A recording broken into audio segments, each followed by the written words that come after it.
Okay, reload it. Huh. I wonder what this button does here. Oh, no, not that one. Blind and Beyond. Blind and Beyond. It's the Blind and Beyond show. With Ursula Trevetti. And Dave Hillerbrand. He'll be talking to all kinds of interesting people in the blindness community and beyond. I wonder where they could be. Let's check on them now. 5, 4, 3, 2, 1.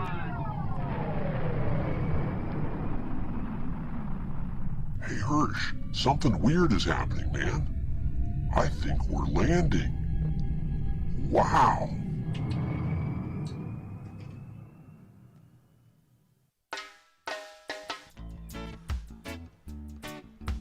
I think we have landed. You are tuned to the Blind and Beyond show, and so glad you joined us. I'm Dave, and we've got Hershey over in Daytona. Good evening, everybody. We made it. We're making it And every a week. cast of thousands around the world. We appreciate our support staff for helping us out as well. Got some exciting guests tonight, and really looking forward to this.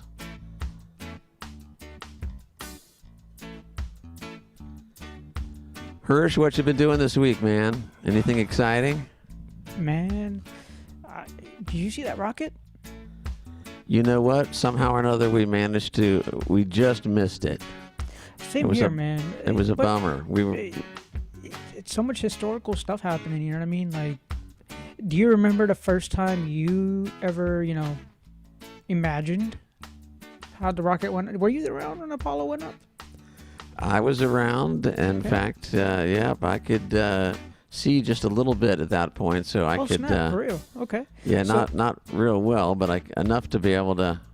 Give me, what was that glimmer? What did you see back then, or what do you remember? Mostly, for as far as the rocket, I could just see just a little blip of a blob of something and a bunch of fire coming off it, and that even on TV. That's about all I could see, but it was still pretty cool, and especially considering we're here in Florida, it was like it's not far away. So It's funny. I remember astronaut Glenn and others, and just when I lived at the hotel, just looking at a distance, and you could almost see the shuttles like almost so low to the ground, it feels like. But maybe my eyesight was just better.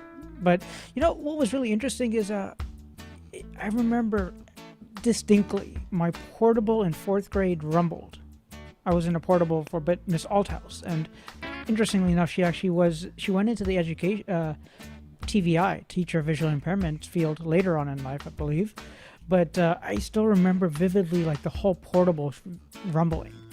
And it's interesting, Dave. I think some of these educators of our past, we just remember them so vividly. I mean, Miss Althouse, I remember her. My 3rd grade, Miss Brown, Miss Sheridan, Miss Best. I mean, I could go on with elementary to Miss Ginther. Let's see, what else could I remember? And a perfect segue. And I'm playing reggae music I here hear for that. our. I'm so happy. For our first guest, especially. Tell me more. What is this reggae? What's the coincidence? Well, it How just does so coincide? happens that our next guest is a reggae and calypso fan, but we'll get into that. And let's bring him on now. My good friend here in Florida, Eric Heepner. Woohoo! Good evening, guys. There he Kind of is, fun. live and Wait, in color. evening. Good evening, Eric. We got too many things to start with here. Talking about missiles. I grew up 19 miles south of the Cape. We moved to Florida in 1955. In the evenings, a lot of times you'd hear the dogs start barking, and we'd all run outside. And if you saw one, you'd yell "missile" as loud as you could, so everybody in the neighborhood could go out and look. We still do that. And about a quarter of them never made it very far, because they were just learning how to shoot them into space and having to blow them up a lot. Oh, that's true. Back in the day, There was a lot of that, and some of that was secret stuff even. But yeah, so I'm going to let Hirsch start off with a couple questioning. Now, Eric and I are old friends that go long back, and we'll make that connection in just a couple minutes. But well, you know what was fascinating here, Dave, is Eric's already painted a picture. I'm sorry I didn't start talking, but I'm back over there with the dogs barking, and you know where we were and where we still are. Eric, it's a pleasure to meet you, sir, and I'm I guess a great friend of Dave's, and we worked together at one point. But other pieces, the storytelling for one always intrigues me personally. So if you could, where do you come from, Eric? As far as are you originally from Florida? And you know, give me your background when you're growing up, please. And then we can make the connection of how I know you. Yeah, we'll get there. Calm down, Dave. Dave, you have to put your hand up before you. Okay, come on, Dave. We have a guest here, Dave. Please. Well, I was born in Newton, Massachusetts. It's never could say the name. Right. Really, right outside of Boston. And I never figured out, being that young, whether it was called Newton because of the cookie or the scientist. The famous fig. Ah. Yeah, it's got to be the fig Newton for sure. Yep.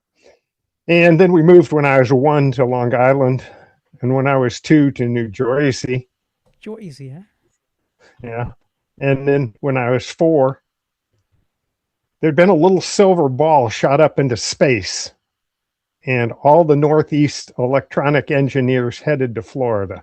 So in 55, we came down to Florida because Dad was a design engineer, electronics.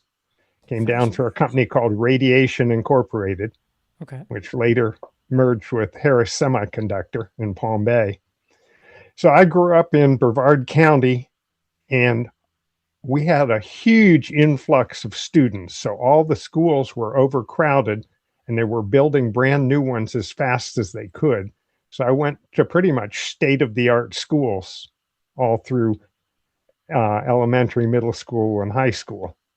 With the highest end equipment they could get in them, because we were all engineers kids and we had to have the good stuff. Top of the line. Yeah. Yeah. So it was an interesting time to grow up. Yes. And I had some fun adventures. I guess the one I remember most was high school. I was driving and we had a visiting engineer, and my mom says, you're going to be his driver. He doesn't drive. And I'm going, wait, he's in his engineer. 30s or 40s and he doesn't drive a car? Yeah. She said, no, he never bothered learning to drive. He's an engineer. I'll see. Now, some things don't change. Now we've gotten back to that these days, where a lot of younger folks decided to not drive. It's pretty wild, but it's true. Well, as you know, you already know, you don't have to drive a whole lot to be in a car anymore. This is true, and of course, there's always. I think that for longest time, kids, they were able to get rides wherever they need, and of course, if you're in an urban area, there's plenty of ways to get around. So, a lot less kids getting their license, maybe just as well, actually. So once you got into like the whole process of getting education, getting used to it, was that engineering field actually intriguing to you personally? I mean, you mentioned your father and your family was, but for you personally, was that something that kind of was near and dear to you, or did you feel there's other things out there for you? Yes and no. We know that science sucked you in for sure, in one way or another. Yeah, my father was an interesting person, and we won't go into much more there. I think he has 27 patents in his name, and but sort of a difficult person to live with sometimes. But now we did science. That's part of the father and son activities. He'd buy some new toy and we'd take it apart to see how it worked. Right. We were using infrared light to communicate across the yard.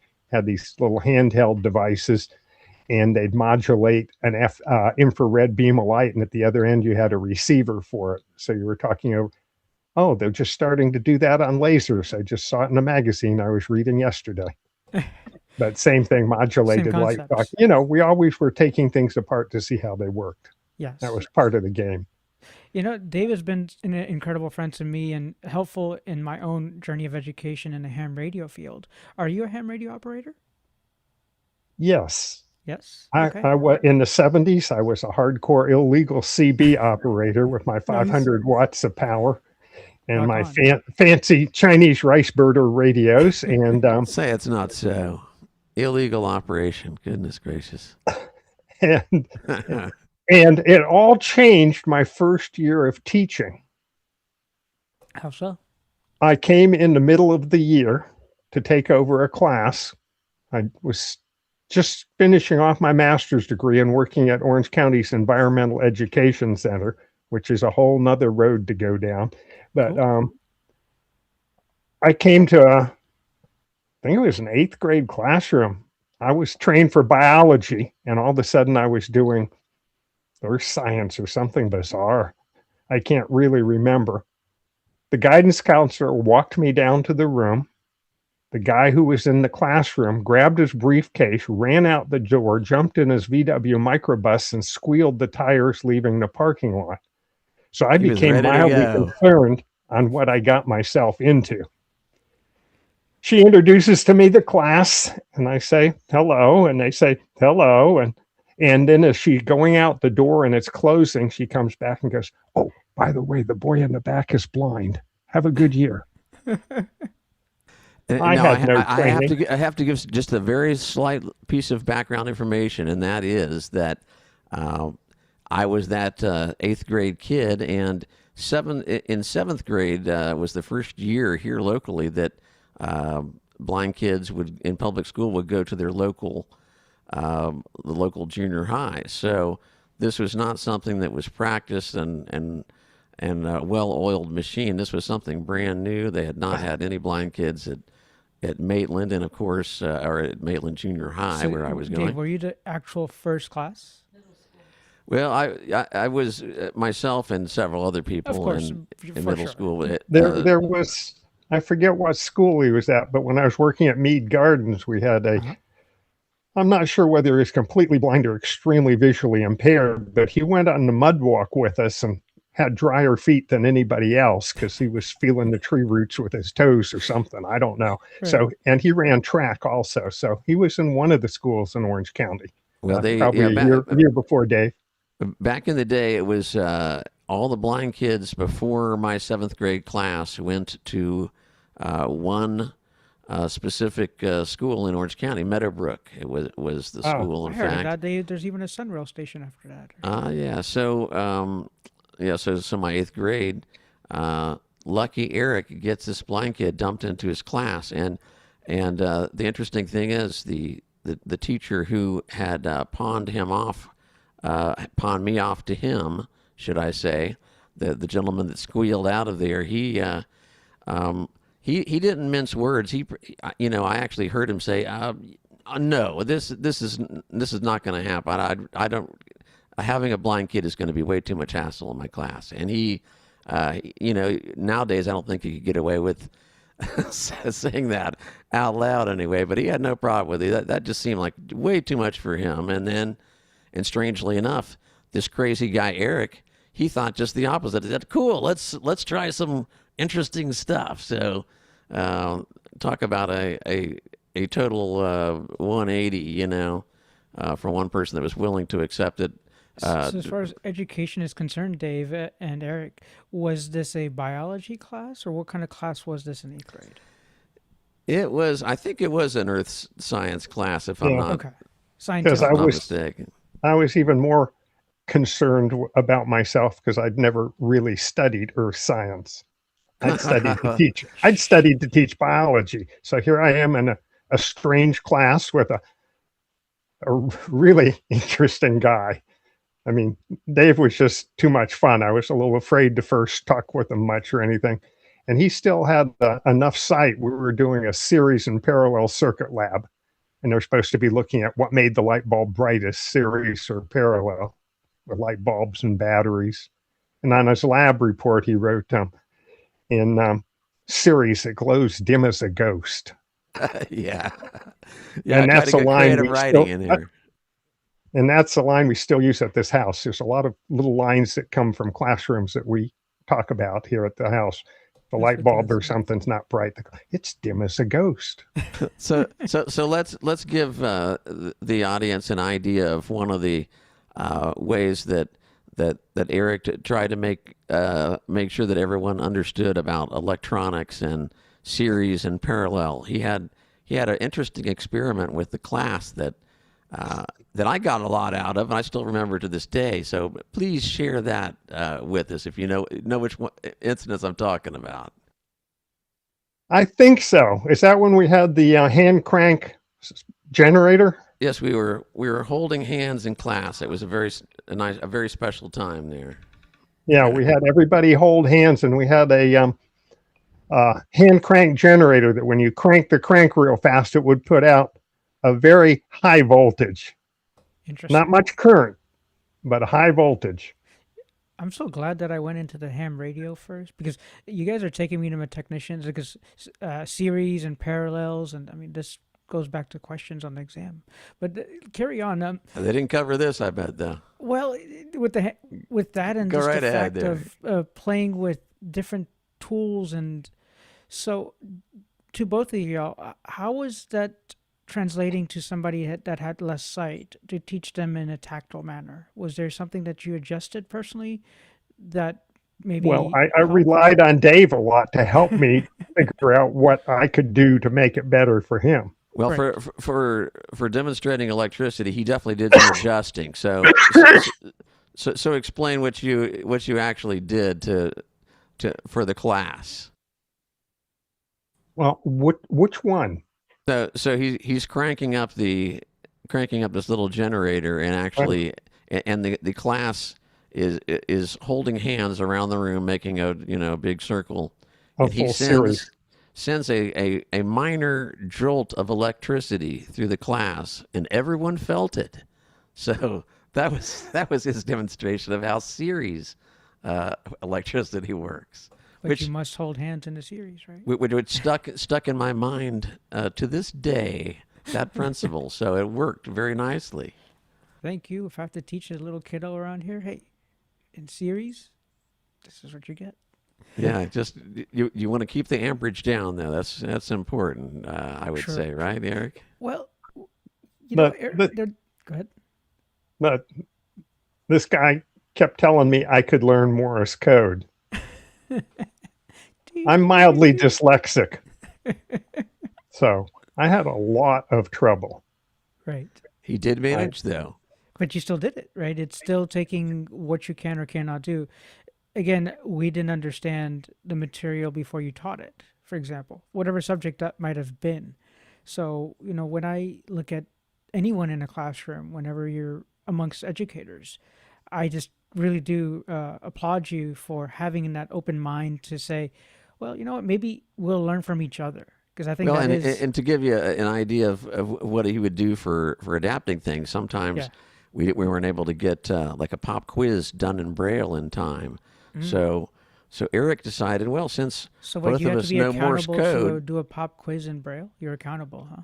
Yeah. Well, what he would do is he would ask the question, and I would transmit the answer to him in Morse code. So he told everyone in the class, well, if you're going to go out and learn Morse code, then you can sit and listen to Dave's answers if you want. Right. That doesn't mean they're going to be right, but hey, it's encouraging them to learn Morse code. So that was one more skill that it's not cheating. It's educating to say, hey, if you don't know one thing, go figure it out. Go learn. Yeah, it's not a promise that they're going to get the right answer, but they will get an answer anyway.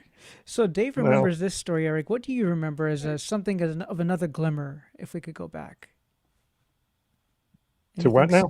Anything sticks out to you? Any stories or any classrooms or any stories like that specifically stick out to you and Dave and your fiascos? Or well, I know well, they had a new program that came out, and it required the newest hired teachers to be laid off because they didn't need as many teachers. The parish plan, that's what it was called, where you rotated through a strange schedule and no one ever knew what they were teaching because you had 6 classes, but you only had 5 periods a day. So it rotated through the week. So you didn't teach the same thing at the same time every day. It was very confusing, but I became the permanent substitute at the school. Gotcha. And our enrollment was down a little bit. So there was an empty classroom.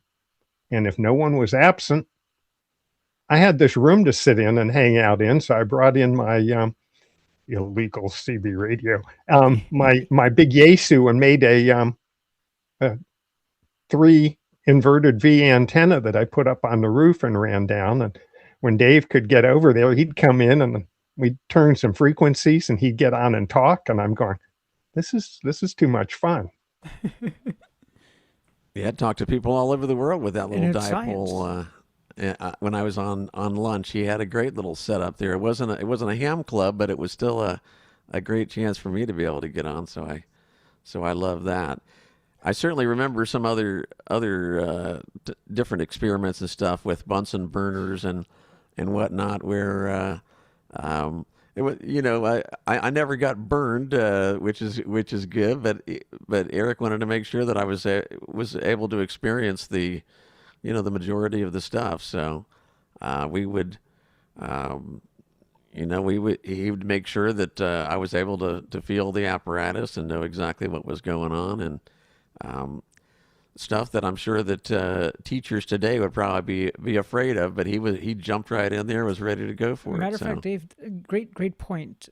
Eric, what would be your suggestions to educators of modern day of some things that you may have picked up that, as advice, as just something that sticks with you, which you would have wished somebody else would have said to you before? Okay, 2 things. One, a friend of mine, one of my past students was teaching science at a high school, and he used to text me saying, "Hey, how did you do that experiment with the whatever it was?" And I go, "You don't, you'll get fired."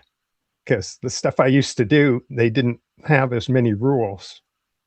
So I used to do some experiments that were a little on the edge. In fact, some of the rules that came around probably were because of Eric. They didn't think of these things could be possible until we didn't think we'd ever have a teacher that would pull that off. But seems like didn't you do something on what was it? Making some sort of a drink, perhaps fermentation. You were demonstrating fermentation, I think, one time. Oh yeah.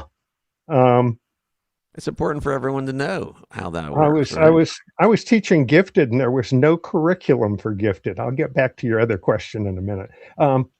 So we could pretty much come up with what we wanted. Somebody'd ask a question about, alternate fuel, because everybody was talking about, making alcohol to run cars on out of soybeans and corn and things. And I said, well, let's give it a try. So everybody's off to the library, because they couldn't just ask Google. They had to find a book and read it or write a letter. And we decided we were going to give it a shot. So I had them scrape trays in the cafeteria, all the desserts and sugary stuff, into a bucket, which was kind of unique for the caliber of students at that school to actually scrape a tray. When a lot of the students, when I mentioned I was having leftovers for lunch, they, "Oh, we don't eat leftovers at our house. We throw them in the garbage." So it was an interesting group of kids to actually go scrape trays.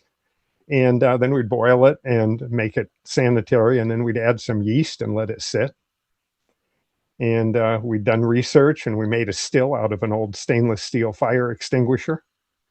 And somebody said, "But I read some stuff about a refractory column," and brought in some diagrams and pictures. So we built a refractory column to go on top of the still, which is basically another 12 inches of pipe that's filled with broken flower pots, so that the steam will condense on it, but the alcohol will keep moving. So you come Don't try this at kids at home, kids, by the way, just in case, We're not suggesting, but if you do, it's, whatever. I'm all Pyrex now. No. Yeah. And we put it in a well, I went up to the principal and got a permit, firearms and tobacco. I went up with the permit for her to sign, and she looked at me and says, "You want me to sign a permit so you can make alcohol in your classroom?" Hey, at least it's not firearms, right? I'm asking you permission. And I said, "Dr. Blackburn, you'll get good publicity. I guarantee it." So I got my permit, posted it in a frame on the wall.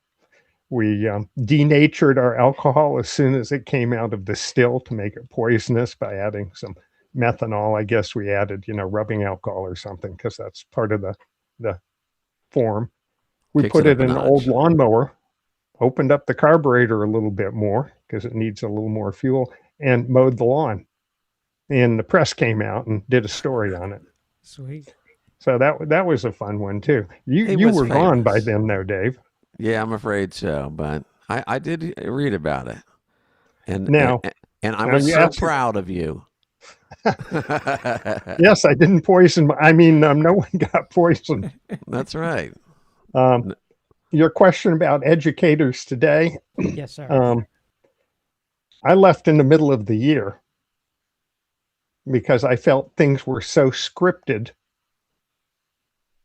Every science teacher in Orange County was supposed to be teaching the same thing on the same day.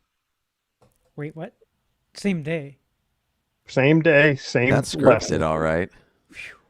Hey, it's only Now, fitting, the you reason leave. being 35% of our students transferred sometime during the year. Well, you came in the middle, so it's only right that you would leave in the middle of the year, right? Yeah. So it was the science teachers know their custodians well. And that one day I said to Ray, one of the custodians, I said, "You want to teach my science class? The book's really good. You can do it." And he says, "Well, I don't know about that," because everything you said was in the book. It was just Just too read from scripted. this book. And a student would say, "Hey, what would happen if?" And I go, "Wow, that's a great idea." But we can't stop and answer that. No. My solution was the lunch bunch, where people would bring their lunch in And and do discuss. experiments. People that Which really had are two interested. purposes. Two purposes. One, they had fun, and we brought in old VCRs and everything going back to my childhood, and they had their screwdrivers and pliers and took them apart to see There what you was in them. Yeah. And the second, if I had somebody that needed to come in and take a makeup test during lunch, I needed an audience. For me personally, I did graphics class like that, and I still remember just that kinship with your instructor, professor. But you know what? We got more stories for you, ladies and gentlemen. I do appreciate that you've joined us again on the Blind and Beyond show. We have Eric here. He is a educator, former educator, or he's still educating. He's not formally doing anything. But And I we'll want find out more. to talk to him about some of his personal fun stuff here in just a second, once we get to the other side of a word from our sponsors, of all things. But it'll be done quick. We'll be right back. What, do we have a couple minutes here? Maybe 3 minutes. Good. I'm an old guy. I know what I'm going to do. Oh, We'll buy you a minute or two.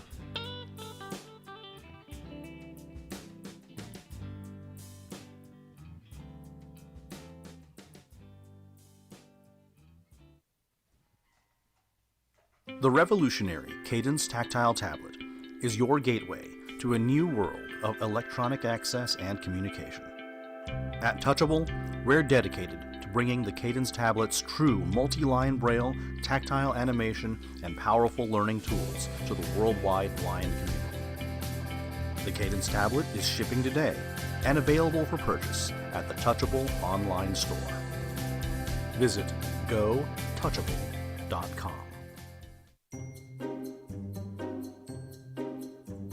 Lynn, I'm looking for the lid to the container for the tuna fish. I want to put the tuna fish in the container, but I can't find the lids. Michael, the lid is under the toaster oven. Oh, Lynn, come on now. This is ridiculous. What a joke. Lynn, if you would have gotten Mr. Lid, their lids are attached to the containers. This wouldn't be happening, Lynn. All right, Michael, I'll go to MrLid.com and we'll get organized. Thank you.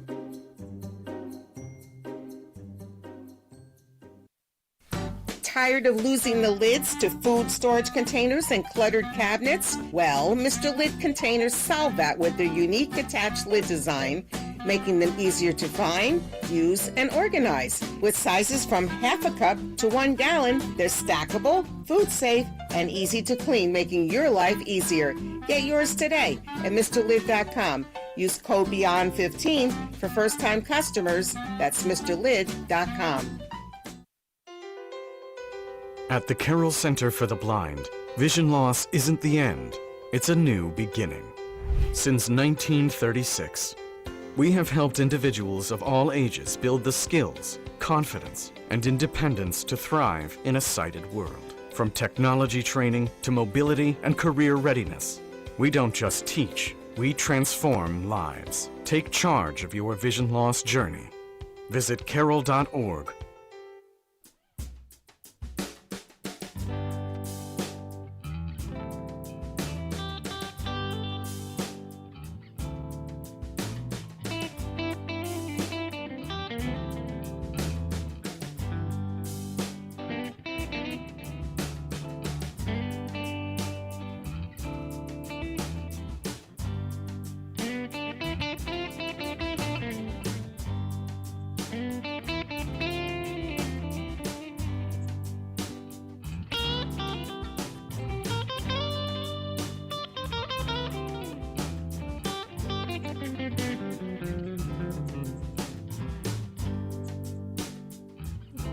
Yes, we are back here at the Blind and Beyond show on YouTube.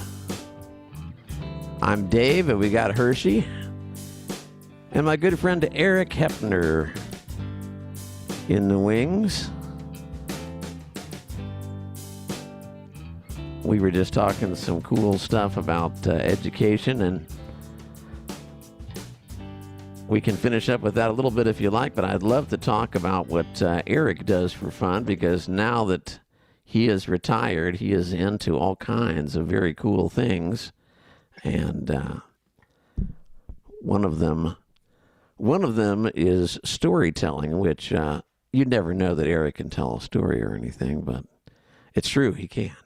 And not to mention he's still doing some stuff with education and history and all kinds of things. So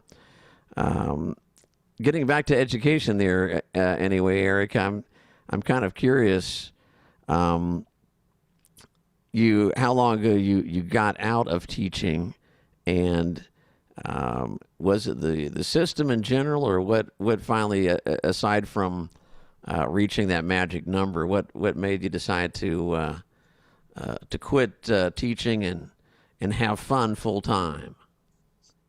Well, the system in general. And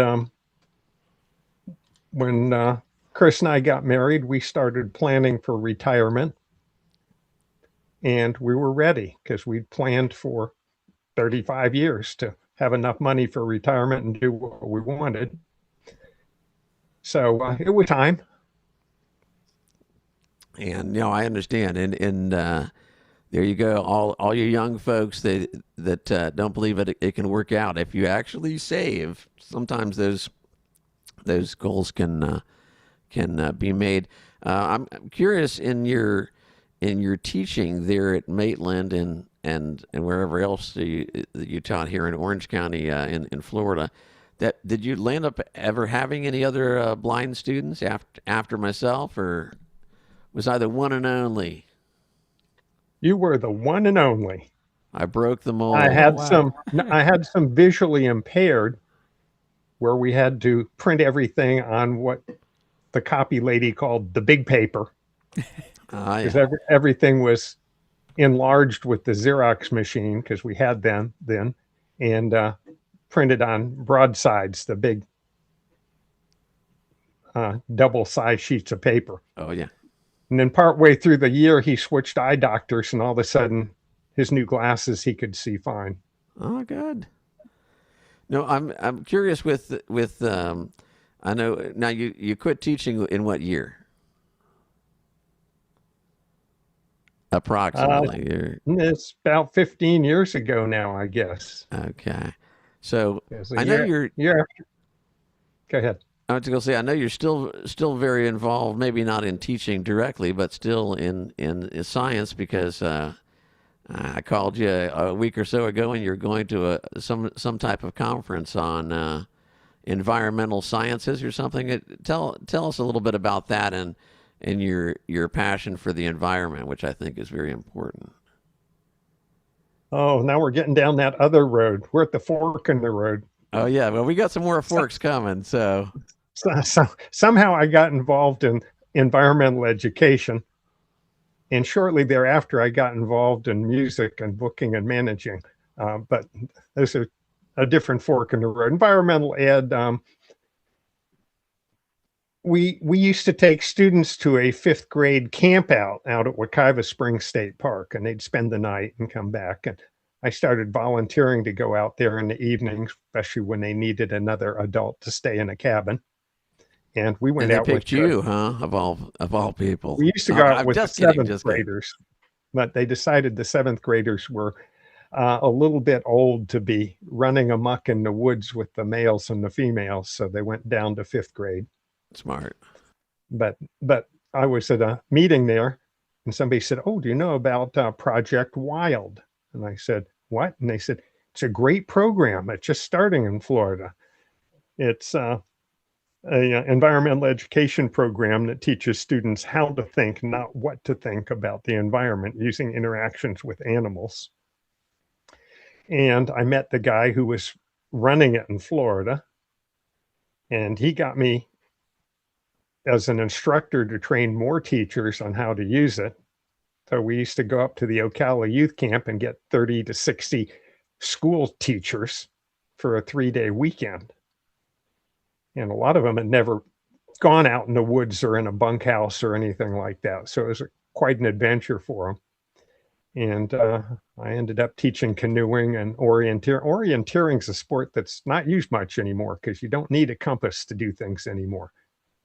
You got True, but it doesn't hurt to have the skill, I suppose. If you're, what happens if your cell runs low or something, Yeah, and then well, I keep a compass in each car, but he said, the guy who ran the thing said, "Hey, you ought to come to the League of Environmental Educators Conference in Florida with me." So I went to LEAF and got to meet a whole bunch of other people, and ended up doing an awful lot of environmental education and teaching between Project Wild and LEAF through Florida for quite a few years, and had some marvelous adventures. There was the man that sort of spearheaded the showmanship part, named Dale Kreider, who was a musician and a waterfowl biologist.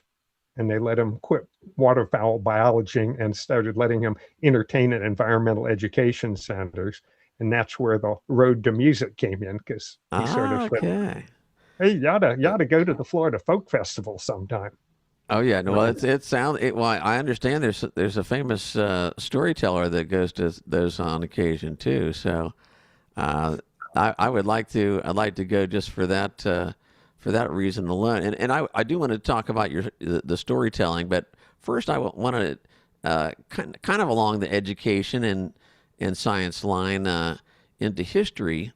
I know you do something I think is very interesting, and that's the what do you call it? The ride from Kissimmee to the West Coast, where you pretty much it's going back to the 1800s in the feel and everything. Describe that to us, if you would.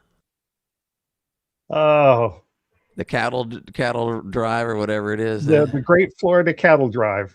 I've been on 2 of them.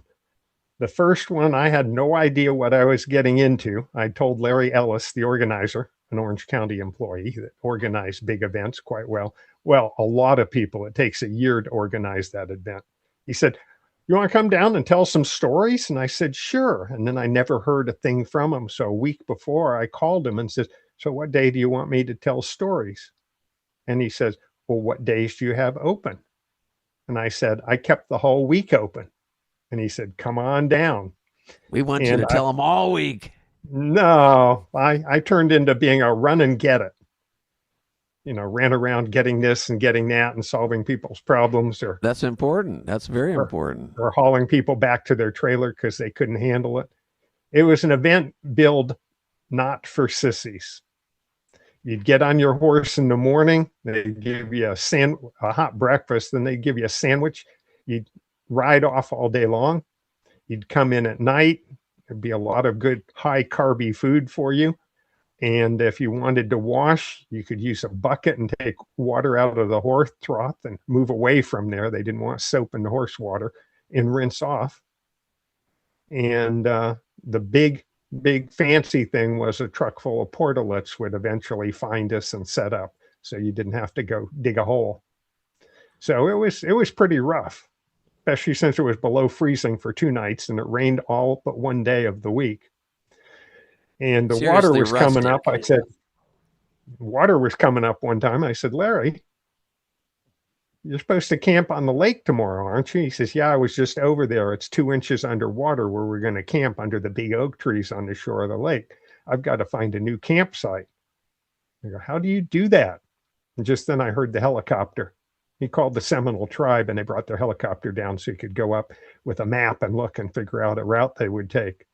But the logistics of the thing is phenomenal. If you're going across state land, your cattle have to eat state certified feed for several days before they can go across state land. Man, some serious rules there, I would say. Well, it's state certified feed has an antifungal additive in it. Interesting. Well, I could see that it could be important, I guess. Are we still working on that one? There's some mushrooms that grow in cow pies that tend to be misused. Oh, yeah, I've heard about that. Yeah, the psilocybin mushrooms. So. Precisely. Yeah. And then, so that was one of the rules. And then to go, hey, Mr. So-and-so, can I cut your fence and bring 500 head of cattle through and 500 riders? We'll clean up afterwards. And, so they'd ride through, and afterwards, Steve and I would run around in a gator or walk and pick up the trash that was left behind. I swear we got some of that hay at our barn once because I found a plastic fork in a hay bale, and I'm going, yeah, that's probably one of ours. Had to come from somewhere, right? Yep. We know that the horses were using that fork. It was one of those adventures you do that sort of changes your life. Evidently, and it years later, I did the one for 500 years of cattle in Florida. I was going to say, it didn't ruin you because you obviously did it again, so it didn't scare you off. Well, now I was working closer with Larry Ellison. We shared a hotel room. We didn't camp. We just drove in each day. But I learned a lot of nice Florida fun stuff. The back way to Melbourne from Orlando, you drive by this huge cattle ranch called the Mormon Ranch, as we always called it. It's 300,000 acres. Wow. That's huge, is right. Is that like going from like Titusville 419 or 520 and all of that? Or I forget the number, but it's on that road where you don't see any other cars, so you can see if you can really get the needle to go all the way up to the end of your speedometer. Right. Just a little testing, must test. Test. So we got to learn that. And the Kemper Ranch, when I was a kid, the Kemper grocery store in Melbourne was where you bought your meat because he had a big cattle ranch. Gotcha. Right outside of town. So it was an educational, but I didn't do a lot of storytelling because those cowboy poets are phenomenal. And I just got scared to follow one of them on stage. I did tell one about trailers and stuff one time and got a good review.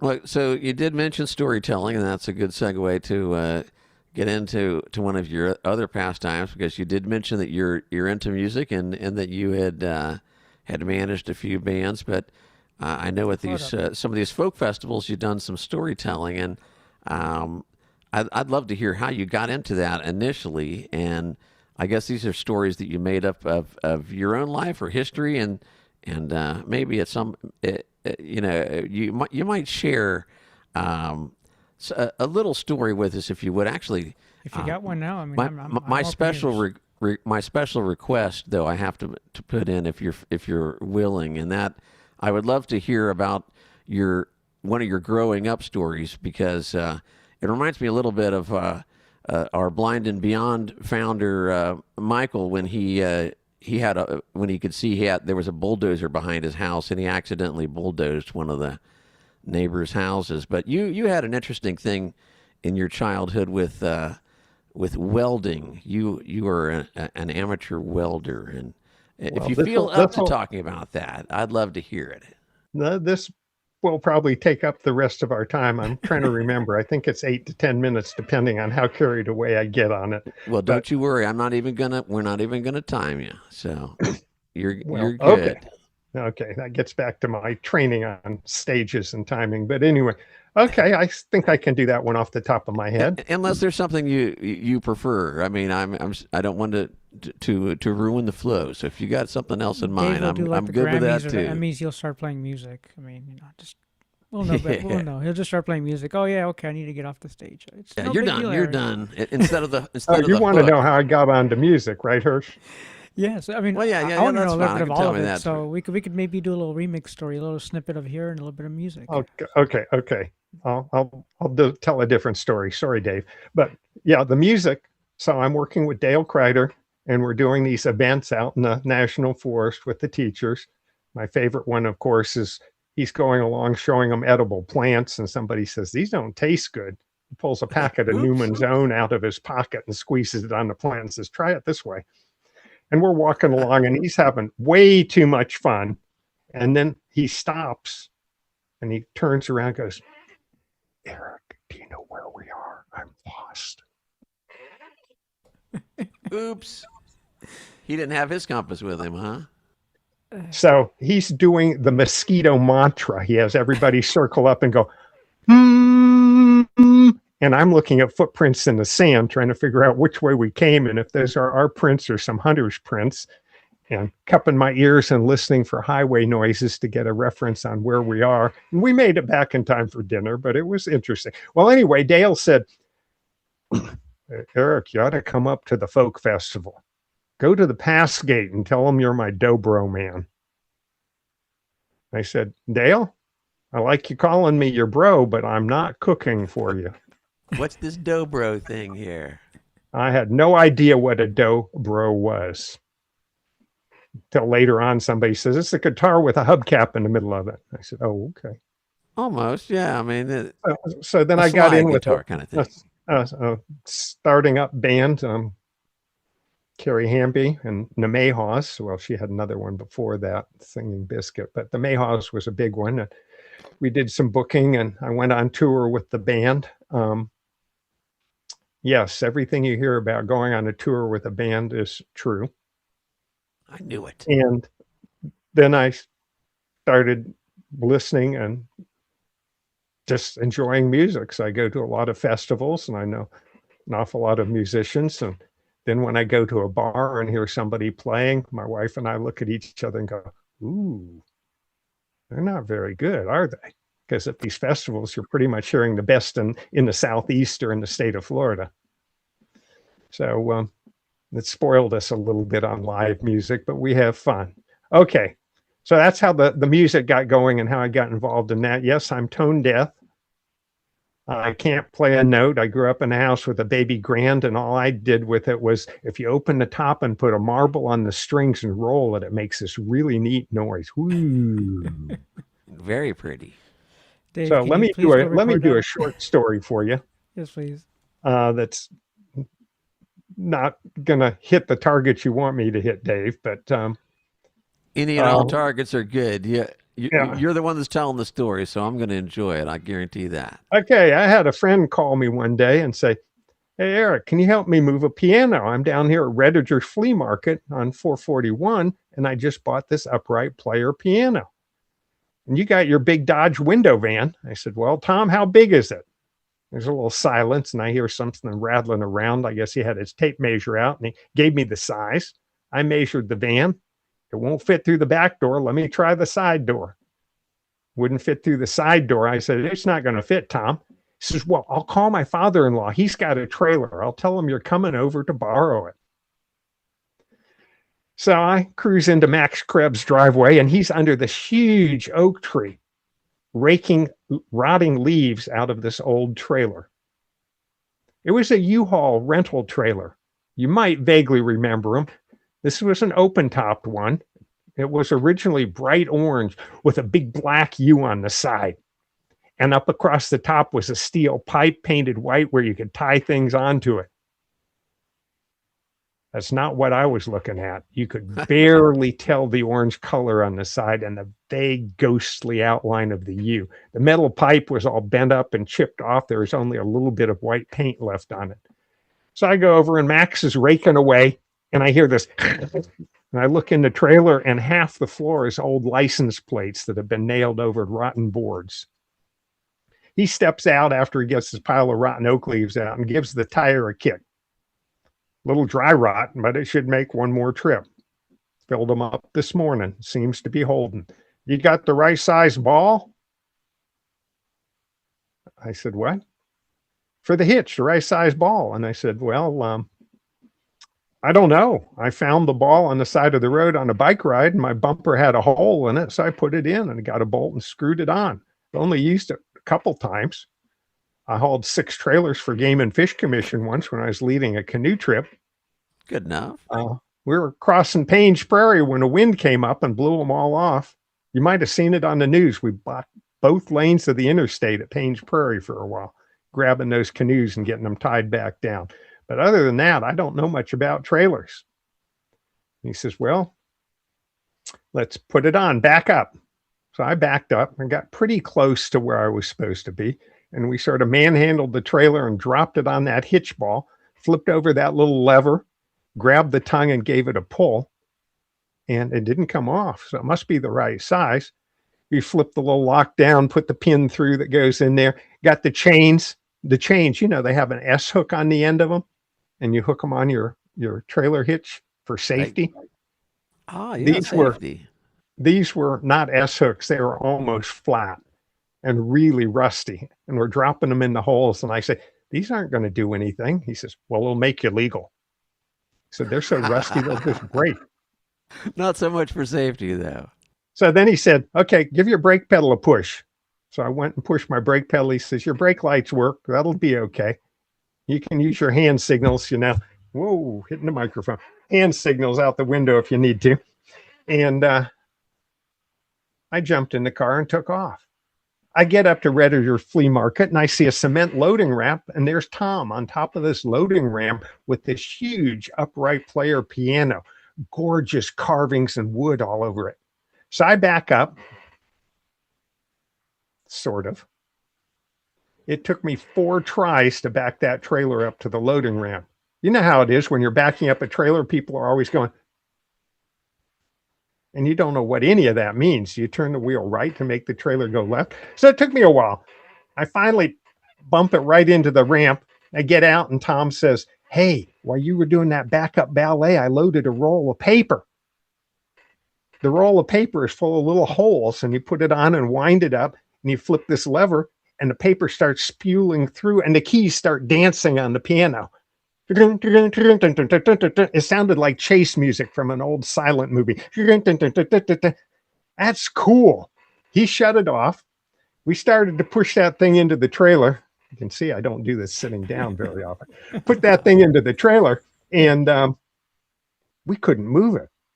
Under that gorgeous wood was a huge cast iron frame. It took all we could do, put our shoulders in it to push it in, slid off that ramp into the trailer. You felt the trailer sort of lift up on the tongue from the weight of the piano. We kept pushing it, leveled out. We kept pushing it, went down just a little bit. Closed the little back door on the back with the hooks. Tom said, I'll see you at the house. And he took off. I picked up that coil of rope I brought with me to tie it in and said, this isn't going anywhere, and just threw the rope in the trailer and jumped in the car. Now, I'm driving the van down the road, and every time I look up into the rearview mirror, I'm seeing a tailgating piano behind me. I'm just starting to get used to the fact that I've got to use my side mirrors because every time I look up, there he is right on my bumper. And then I see it, one of those signs. Speeding fines doubled when workers present. Oops. So I'm looking around to see where the workers are and trying to decide what kind of presents I should be buying them. When I see it, they'd cut a ditch across the road to put in a new pipe, and they'd filled it up with that white stuff they put in ditches, but they hadn't put that layer of black stuff on yet. I went over it and kaboom! I looked in the rearview mirror. Oh, wow, that's kind of nice. That tailgating piano's backing off. Whoa, I'm unhooked. What do I do? So I start trying to put the brakes on, but meanwhile, that piano's drifted off to the left side of me. I'm putting my brakes on, and it's passing me. As it passes me, the first thing I see is the tongue of the trailer pointing up to the blue sky. The piano shifted to the back. The frame of the trailer is dragging on the road, and orange sparks are flying out behind it. And as it went by, it was playing. I'm not knowing what to do. And all of a sudden, I look down the road. There's a lady coming, and she doesn't know what to do either. She pulls off to the side just as the piano hits the side of her car and moves back in the lane in front of me. So now I'm following the orange sparks, the tongue pointing at the blue sky, and the music playing. And it's slowly drifting off to the right side of the road. It hit one of those large green junction boxes where all the telephone wires for a whole community are. Yeah. It hit that sucker. The metal box flew off in the air, and wires were all over the place. It came to a stop. The lady in the bashed-in car came to a stop. Phone service to hundreds of people came to a stop. I came to a stop, walked out, and the piano was slowing down. It finally came to a stop. I knew what was going to happen next. The paperwork was going to start. And that's as true as it gets. Thanks, awesome. Tom Hazelwood. Yes, the paperwork. I can imagine more paperwork, and it's not the kind that was coming out of that piano either. Unfortunately, I came in second at a state storytelling contest with that in the Liar Liar contest and won my $75. But it's a true story. Yeah. Every word of it is true, almost. And, Well, you well, blind yeah. when you were doing that? Say Were what? you blind? Were you blind when you're when that decided? No, he cited. So I wonder if a blind guy could do it better. no. Possibly the backing up part. Yeah. No, I remember when Dave was past high school, much later on, we'd run into him every now and then in a bar. And For medicinal purposes only, of course. Uh-huh. Right. And I used to have a whistle that I wore for the dog and stuff. And I'd blow a CQ on it in Morse code. And I'd see his head snap around. And then we'd go up with really slurred speech and go, Dave, Chris and I are really drunk, man. Hey, can you drive us home? Of course I would. It's the least I could do. At least You would have done better. We're than the he would. designated drinkers. Yeah, exactly. That's what I tell Brenda. I'm a designated drinker. Yep. I like Even that. though nowadays I drink so little, but still, it's I've got the beers in the fridge just in case. So. Yes, we Well, that was a great story, my friend, and I hope, with your permission, at some point we can get you back on because there's a bunch of great stories in there that I would love to hear. But thank you for making the time, and Much appreciated, Eric. Thank you we so much. really enjoyed talking to you. It has been a blast. Well, this was fun, and I learned how to get my sound set up and how to do a Zoom thing. Let's do it again.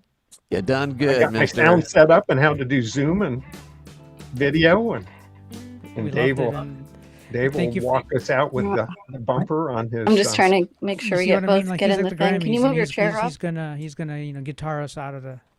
Yep. So your time was not wasted. We're gonna get some plenty more stories ahead there. So you can use that video again. But Eric, before we leave, how could they find you if they want to reach out to you? Do you want to leave any That's good. places they could look at you, articles or any place they could find you real quick?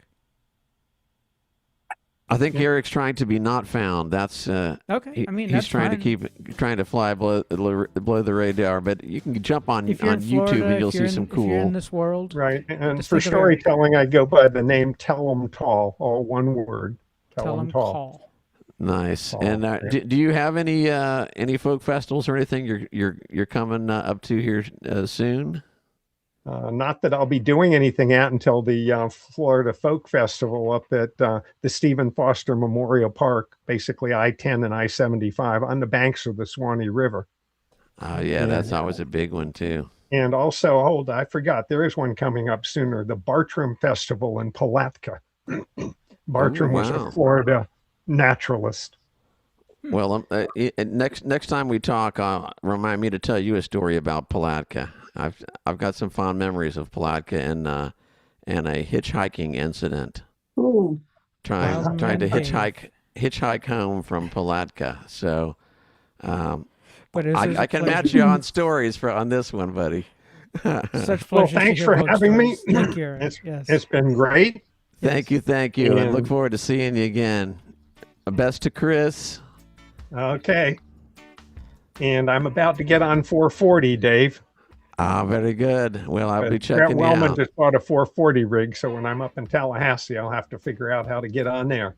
Nice. Well, I will be listening for you. That's for sure.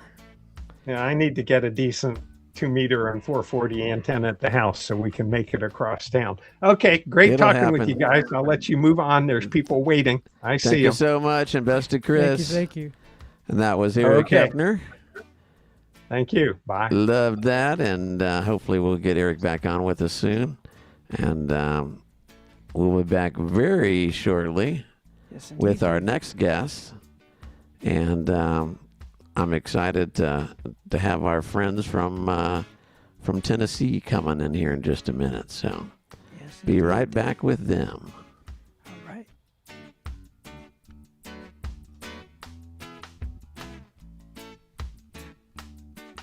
Hey, Hirsch.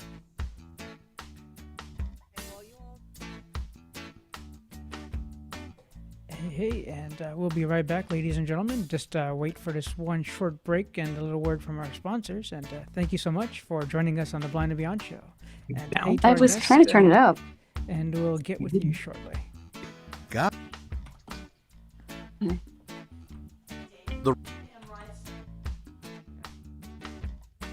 Huh.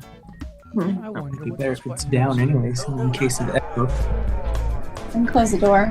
No, I mean just how Blind and Beyond. like Zoom It's the Blind and Beyond show. people have to disconnect. With Urshit Trivedi. Yeah, you're still you're not muted. You're not muted, We'll guys. be talking Yeah, to we all know. We kinds just of wanna make interesting sure we were- people in the blindness Hang on. community and beyond.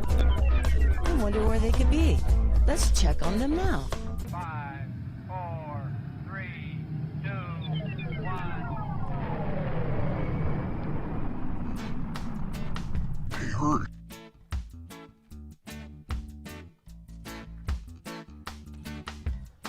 Well, what do you know? We are back here at the Blind and Beyond show. I'm Dave. We've got Hirsch. Good evening, everybody. Welcome back. And Dave, that's a fascinating story about not only the past, but I got inspired myself, man. A lot of cool things to think about. Makes you But- want to go out and do the big cattle ride, doesn't it?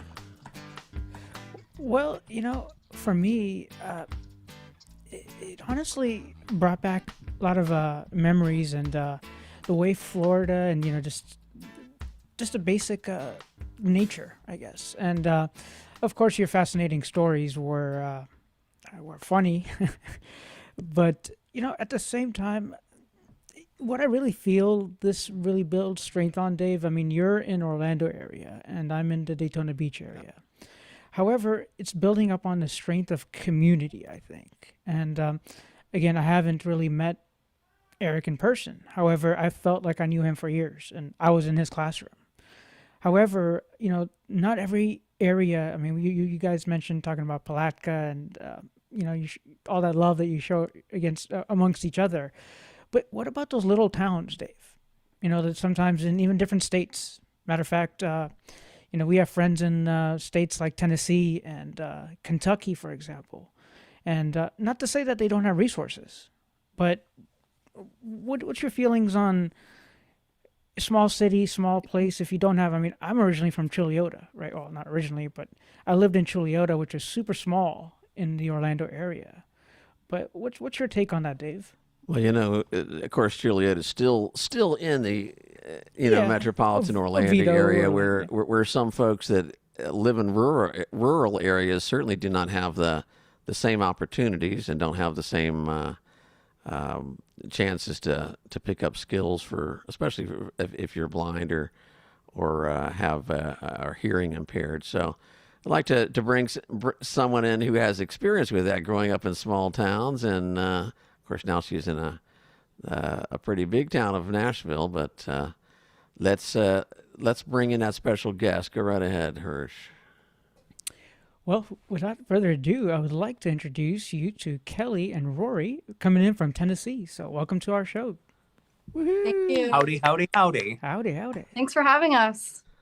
Thrilled to have you Absolutely. guys. I know you've been big supporters of the radio show and us too. We quite often see you in there. And by the way, one of our old friends, Pam Rife, says hello in the Awesome. chat, All right. and she's tuned in up there in Georgia right now. So a big wave Great. Former Lighthouse employee. Yeah. exactly.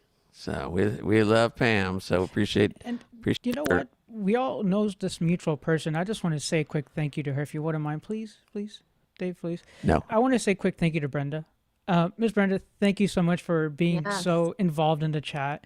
I just got to read that right now, and you mentioned I'm wearing clear glasses and Dave's wearing. Thank you for that so much. I mean, that's just thrilling to hear that. Well, I do need to give a special shout out because she's always so supportive, and I did want to mention we had talked earlier and I totally spaced on it, but I was going to have her bring in some audio description so that folks who are blind that happen to be listening, they know what we're wearing, and if there's any little extra things that she might throw in that some other people can appreciate. So we might get to that in a minute or two, but I can describe what I'm wearing and what kind of glasses I have. Sure. Hey, there you go. We please. can get it. All Could be right. self description is Yes. good too. So lay it on us there. Tell us what you got going on, Miss Kelly. All right. So I have clear glasses, and I'm wearing a light purple shirt, and my pronouns are her, she. And Rory, what are your pronouns? Oh, God. You really had to go there. Yes. And this is all confusing, all new to me. So you know what? Tell you what, I'm having this trouble. Rory, how do you spell your name? Rory. Okay, that's what I had, and I just was afraid to type it in. I was like, if it's wrong. Well, welcome to the show, Rory. Pleasure to have you on the Blind and Beyond show. Absolutely. Glad to be here. Excellent. You So know we what? didn't find out what Rory's wearing, for goodness sakes. We can't go with wearing one out without the other. A black or navy blue shirt. And he's not wearing any glasses right now, but he just got the Echo Vision glasses recently. Ooh, I want to hear about those here in a little bit. I remember for sure. seeing them at Asia. Yeah, they were nifty. also at NFB convention also. Mhm. Awesome. You know what, Kelly? I want to actually peel a story back. I remember hearing audio. We were talking about describing ourselves, but I remember you had mentioned a story, or you went to a play, something or another. I think being on the Blind and Beyond radio show, you always are supportive and call in, but you mentioned something specifically to audio description and going to plays in Tennessee. Yes. Could you please explain more about that to our audience? Of course. Thank you. So we have volunteer audio describers at Tennessee Performing Arts Center, TPAC, where the Broadway plays and some of the Nashville repertory plays are described only like a Saturday or a Sunday matinee. It's usually towards the end of the run. And we get... So there's a live audio describer. It's not just, somebody, it's not AI, it's not any of that, but Live and in color. yes, and they're trained there's about 3 or 4 of them. There might be more, but we have a few of them that are regulars, and they are trained specifically to do audio description. They also have sign language interpreters. ASL. ASL, yes. And so it's really fun. And a group they have select seats for us that, the tickets are discounted, but they're up pretty high. So if you're sighted, you'd probably want to be closer. We do have some sighted folks that if there's available audio description devices, that aren't used up, that sometimes they enjoy the audio description as well, because they get more out of it than just, seeing with their eyes. And if it's they really, miss something, really they cool. can fill in. Yeah. And I know that based on what I've talked to Sheila, that they are starting to have that in Orlando as well. Yes, and I was curious because I think I remember exactly when this conversation came about was with Miss Stacia Boyd, who brings in audio description. So does Tennessee is that kind of working with her, or does it kind of have its own group of things? It has its own thing, because we started it even before I moved here. Okay. I don't know how many years ago, but I know Leslie's talked about it before, Leslie Spoon, because she knew Beth and Dan Dillon from here. But it's not anything. It's not through Stacia. It's just through TPAC. The TPAC you mentioned. Yeah, exactly. they train volunteers on how to do it, and they have to study the play, and they watch the play several times before they audio describe it. So it's not just reading something. They're actually, some of them are better than others, but most of them are pretty good. And also what they do is, I'm in both the NFB and ACB chapters here. And what they do is we reserve the tickets in advance, and we let them know who's coming, who wants a Braille program or a large print, or, some people don't want programs at all, but they do have Braille and large print for those that want it. They also, if you need a wheelchair, they'll provide that. That's amazing to have Braille in large print. I think just on its own, I would take advantage of it for sure. Of course. And they also have volunteers, 3 or 4 volunteers that will come out and meet us at our rides outside and bring us to the desk where we get our audio description device. Fantastic. Very neat. You mentioned, where are you coming in from, Miss Kelly? Nashville, Tennessee. Nashville. Okay. So we mentioned about community earlier as Dave and I were transitioning to conversing with you. And we mentioned how there are some places, and I think you have some words on this, or you have some wisdom on this to share with us for people in your locale, perhaps, or in rural areas of our United States of America. So could you? You might mention first where you're originally from and a little bit about you, because a lot of people don't know who Kelly James or Rory are. So Rory, we're not leaving you out there, dude. I want to find out more about you here very shortly. So, but Kelly, first give us an idea where you're from, and you might mention also. I know that you do have some vision, but you might comment on that, and if you've always had been blind, or if that's a recent thing, or what. Sure. So I grew up in a really small town called Millbrook, New York. I moved around New England quite a bit as a child. I was born 3.5 months early. So I have retinopathy prematurity, but my issue was not the oxygen. I actually left the hospital seeing, and then about a month or so later, my retinas detached and I developed cataracts, and I had a number of surgeries in Boston, Mass Eye and Ear. And so they were able to reattach the retina in my left eye with a scleral buckle. And then the right eye didn't work. It didn't take. So I don't have any vision in my right eye. I have 2200 vision in my left eye. And I use very thick lenticular aphakic cataract lenses that are pretty small because I have a small face. I was born 1 pound 7 ounces, and I'm about 4'11".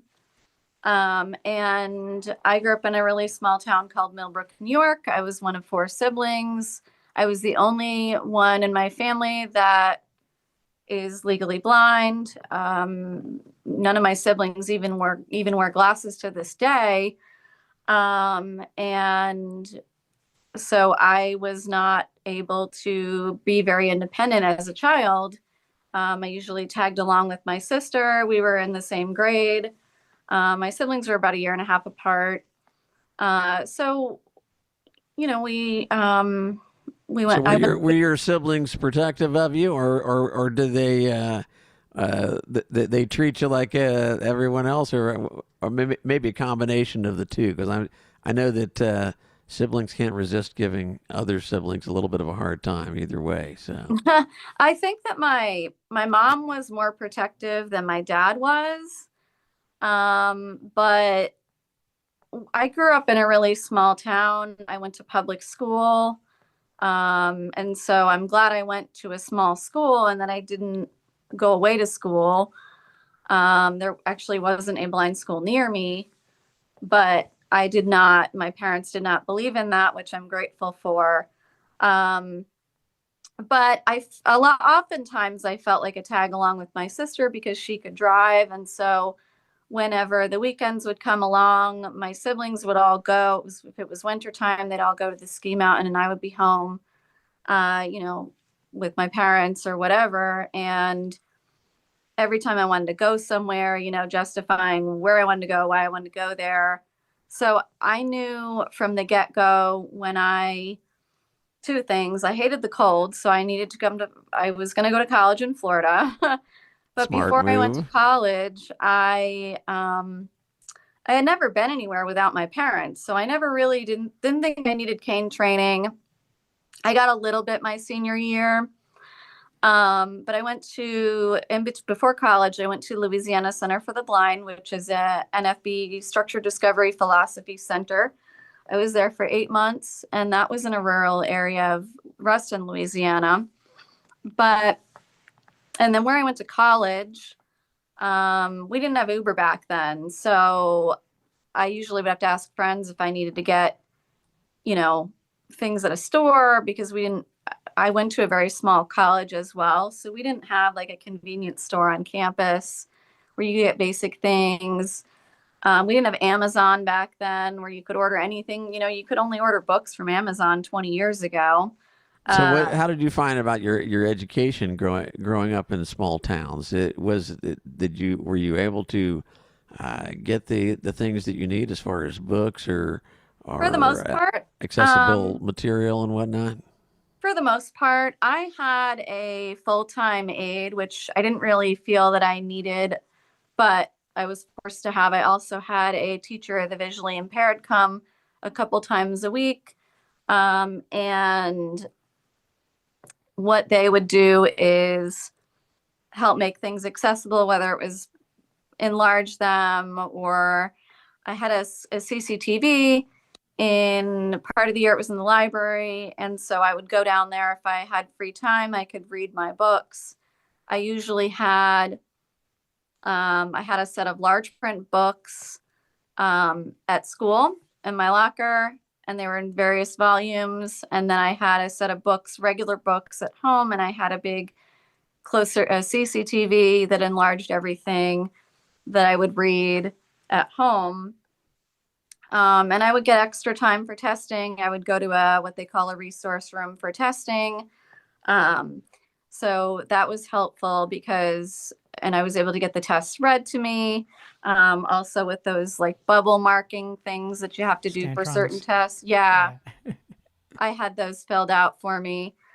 But it wasn't easy. School wasn't easy, especially science and group projects weren't very easy for me. And I was the only blind person in my school. So there was no other person for me to, the only time there was another blind person in the district when I lived in Connecticut for 1 year, and we did live in the city then. That was about the only time. Part of my growing up was in New Hampshire in rural town. And then we were in Connecticut for a year, and there was a blind girl. It was a couple of grades above me. But other than that, I didn't really meet any other blind people until middle school. I went to a couple of sports camps in New York that one was called Camp Abilities, which some of you may have heard. It's originated at State University of New York at Brockport, and now it's expanded to various colleges. Yeah, it's gotten quite popular, I would say. Yeah, and it's really cool. I learned how to tandem bike there. It was just a relaxed, you got to meet other blind kids all the way from like age 8 to 17, all from New York, different parts of New York.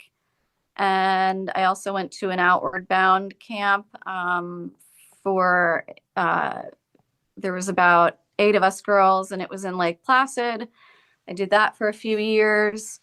Now, something like this with going to camp, it's important to be able to be with other people with some of the same difficulties and exchanging notes and whatnot.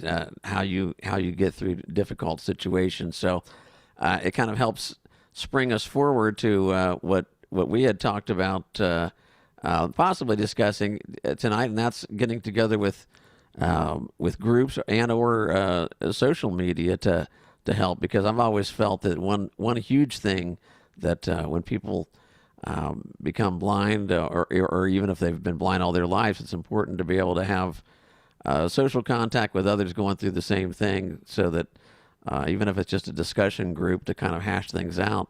I've always thought that was important. I know you're very active with in different blindness organizations, so you can give us your thoughts on that, if you would, on the importance of it, because I think it makes a huge difference knowing that you're not alone, and also knowing what's possible. Unfortunately, people especially in rural areas a lot of times are not aware what things we can do. So correct, yeah. So I noticed when I moved, I was for those of you that don't know, I worked 10 years with Division of Blind Services in Orlando. And I have a master's from UNF in Jacksonville in rehab counseling.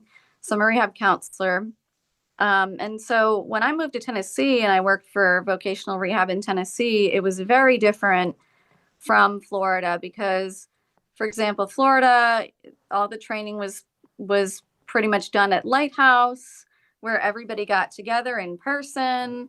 Here, it's very different. A lot of it was virtual for a long time because of COVID, but it's also very rural. So not everybody in the Middle Tennessee area could get to training, and there wasn't any providers to provide them training that would go that far out because they could be 2 hours away. And we don't have Amtrak here. We don't have a great bus system. We don't have the 3-county system like we do in Central Florida. So it's very difficult. And so what I always suggest to people, even if they're moving to a new location, to contact the local NFB or ACB chapters in those areas and see which one you like. It's not uncommon to be part of both if you wish, but everybody has different ways of doing things and ways of teaching. I had a friend that she newly went blind and she was not getting any help from VR, getting any answers for like 2 years. She knew nothing of where to go, what to do. So when I met her, I hooked her up with people that I knew that they weren't teachers, but they were retired and they were, had time and they enjoyed teaching people Braille or cooking or whatever. And so she got a lot out of them. Versus, eventually she got her training from VR, but it's very difficult when you live in a rural area and you can't get anywhere and you can't really get the training. There are times where sometimes we have to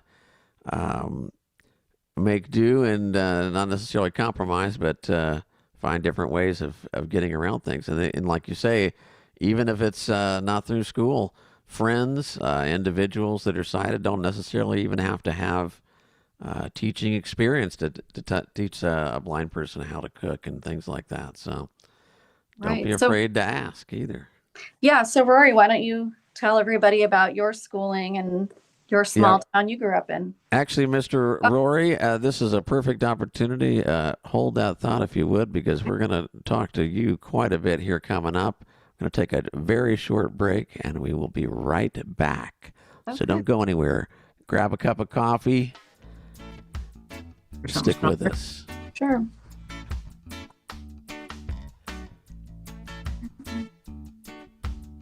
I bring my water bottle in here? Guide Dogs for the Blind believes everyone deserves to live the life they want to live and to move through the world safely and confidently. That's why we offer a variety of programs at no cost to our clients. We match people who are blind or visually impaired in the US and Canada with exceptional guide dogs.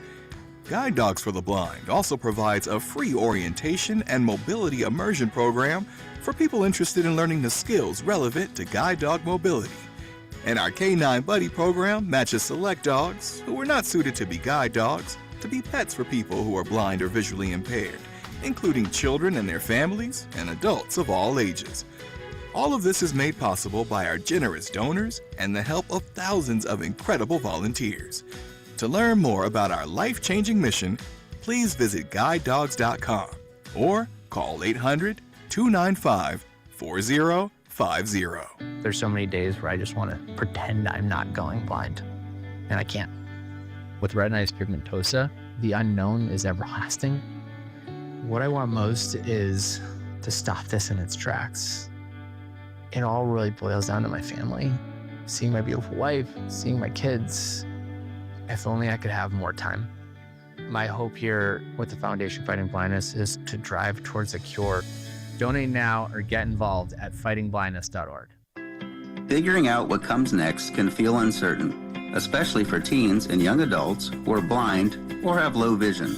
At New View, Oklahoma, our Navigate Transition program helps young people move confidently into the next chapter after high school, whether college, career, or both. Navigate builds independence, skills, and self-confidence for what comes next. Through this immersive 2-week experience, young adults learn alongside peers while practicing real-world skills like financial management, meal preparation, assistive technology, orientation and mobility, and navigating the community. Participants also explore careers, build resumes, practice interviews, connect with professionals, and experience job shadows. Spots are limited and the program is offered at no cost. Learn more at newviewoklahoma.org. That's newviewoklahoma.org.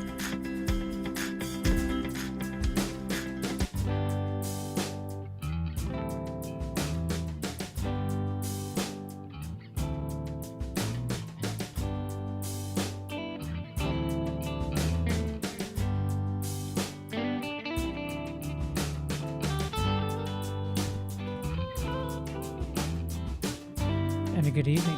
Thank you again. Hope you enjoyed the show.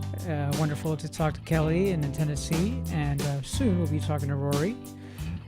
We were talking to Eric earlier, and if you want to be on the show, go ahead and email us at blindandbeyondshow@gmail.com or drop us a comment. That's the easiest way. We'll see them down there, so thank you for the support.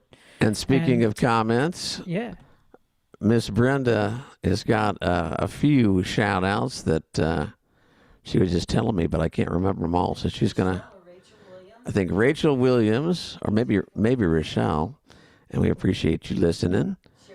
Sherry Braun. Hey, Sherry. She's always a great supporter. We appreciate her. And then their friend, Mystery Girl 1. Ah, Mystery Girl 1. Ooh, who is that? Who is that? I don't know. All right, Mystery Girl. We appreciate you listening. It is a mystery. All of you. And see, there's somebody else, too. There's Sheila H, I believe. Oh, Sheila Hansen. She's a friend of ours. Ah, Sheila Hansen. Hello, Sheila Hansen. Fantastic. Thank you for being here, and lots of other folks that. Sherry that's helping. Wanted to say hi to Kelly and Rory. Yep, Sherry's helping out and wanted to say hi, and we've got a lot of folks that are listening that they haven't yet put in a comment, but Brenda will keep them coming hot and heavy and fill us in. So feel free to do those, and when we got an opportunity, we will certainly give you a shout out. So we had a lot of fun talking to Kelly, and now we want to try to give some equal time to her partner in crime there, Rory. So Rory, good to have you with us, man. Howdy, howdy. I am I'm happy to be on the show. I didn't even know about the show until I met Kelly, and so there you go. Kelly has introduced me to a lot of things that I didn't really know about, even a lot of stuff here in Tennessee, because she is much more social than I am. Right. Much more extroverted. You know what? I'll Which is ask you, funny Dave's- because you're getting out all the time. So, but that's the way that happens sometimes. I'll ask you Dave's favorite question. What's your favorite color? Yeah, that's great. That's kind of, yeah. I mean, it's kind of funny when I don't have a favorite color, obviously. Well, I mean, I guess some You could blind make people one up. probably do. Yeah, I could make one up, but when that brings to mind kind of a funny thing that Yes. people often say. So you're, because I have no vision at all. I'm 100% blind, no light perception, no anything. And so people often tell me like, so your entire world is black. And I'm like, no, it is not black, because black is a color. And for you, black is the absence of color. But that's because you have something to compare it to. But and it oftentimes that just completely befuddles them. And I have found a way that actually has worked surprisingly well. What I do is I tell people, so when you are just looking out at the world with your kneecaps, what is it like that your kneecaps are just showing you black all the time? There you go. That works because they're like, well, I'm not seeing black with my kneecaps. And I'm like, well, of course you are, because you're seeing with your kneecaps exactly what I'm seeing with my eyes. And so if I'm seeing black, then obviously your kneecaps are always showing you a black world as well.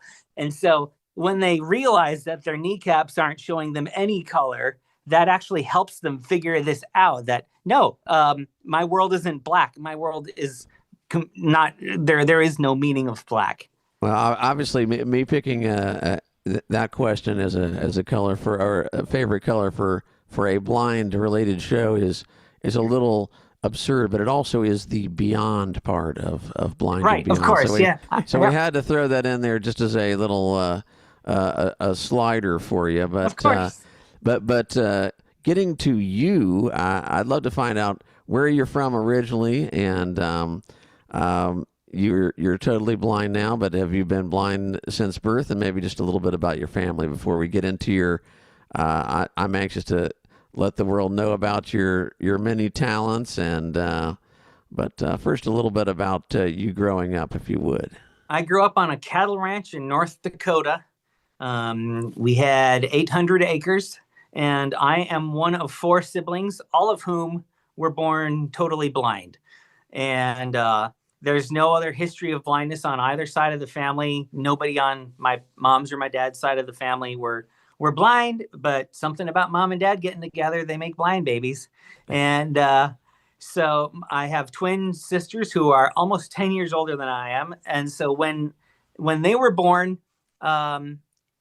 they didn't know that, well, mom didn't even know she was going to have twins, first of all, because there were no ultrasounds back in those days. And then they did not know that my sisters were blind for, I guess, quite a few months before they kind of started figuring out that, you could hold up a toy in front of them or whatever, and there just seemed to be no tracking there unless it made a noise, and so mom and dad just kind of figured it out, how to raise blind kids. And I suppose having twins and blind twins, that's why it took them 10 years to decide to have another child. And there's like, that's plenty for us to deal with for a while, but they did not yet know that it was like genetic. And so when I came along, they did not know I would be blind either. And then it turns out I was. And then 4 years after me, my brother came along, and of course it didn't, by then they were used to it, and they just assumed that he probably would be blind too. And sure enough, he was.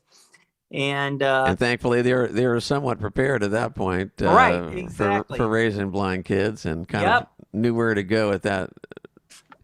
In fact, they probably at least knew or thought to check maybe earlier than they would have. And they knew telltale signs to look for at that point. That they didn't know. When they had my sisters, and so my sisters went to school at the South Dakota School for the Blind in Aberdeen for 9 years, which was 200 miles away from home.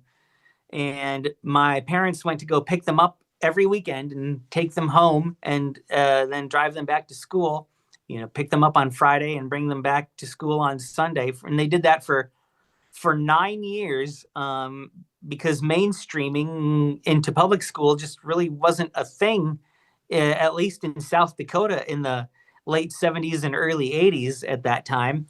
By the time they were sophomores in high school, they did get to go to public school in our small little town of Lemon, South Dakota, population at that time, probably close to 2,000. Right now, the population of Lemon, South Dakota is around 1,200. But it was a small town. And so they just hired one person in the school who knew Braille.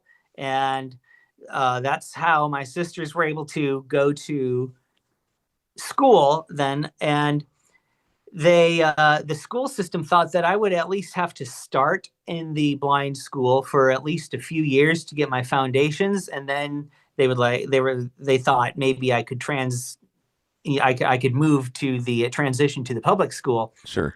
But my parents wanted nothing to do with that. They were like, nope, we finally got our girls into public school, and Rory is just going to start in public school. And the reason that worked out is because my sisters were so much older than me, they were teaching me how to be a blind person, kind of, from the time I was very little. Because when I was 4, they were 14, You had those built-in role models, so to speak. So they already had some skills. They were teaching me to read Braille. They were teaching me how to do an abacus. They were teaching me rudimentary cane traveling skills. Hey, do you still know how to use that abacus?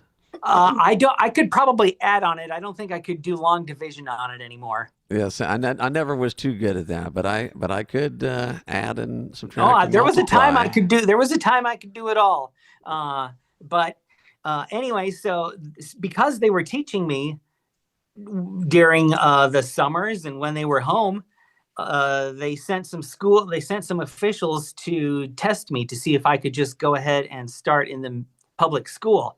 And before I ever even started school, I had reading and writing and math comprehension and all that stuff at like a 3rd grade level. So they were just like, okay, I guess he can start in public school. We'll just have the same person on staff who knows Braille, who can help him with his assignments and putting stuff into Braille and whatnot. And so I never did go to blind school. I just went all through in public school.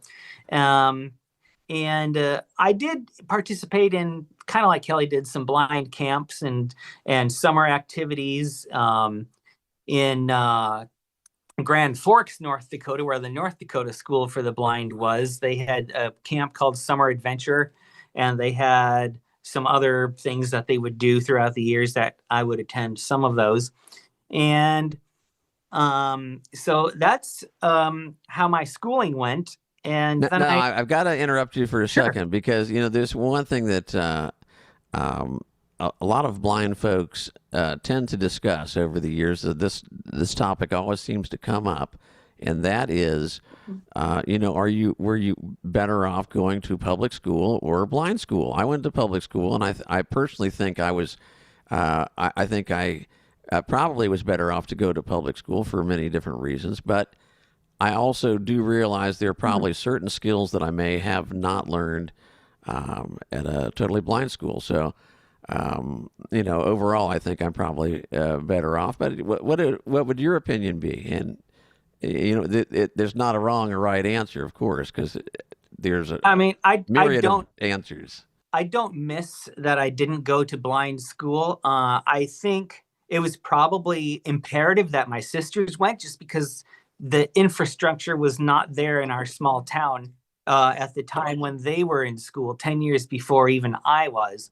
And so I think that was probably good. I mean, it wasn't necessarily good that they were not institutionalized, I guess, but away from home, 200 miles away from home, 5 days a week. That's got to affect somebody, Yeah. And, but they probably did learn things that they wouldn't have learned otherwise. And then they taught me those things. So I kind of got the advantage of some of that training, surrogate, I guess. Yeah, but kind of the best of both worlds in a way. Yeah, so. yeah. So I'm happy that I went to public school because it set me up for public life. Right.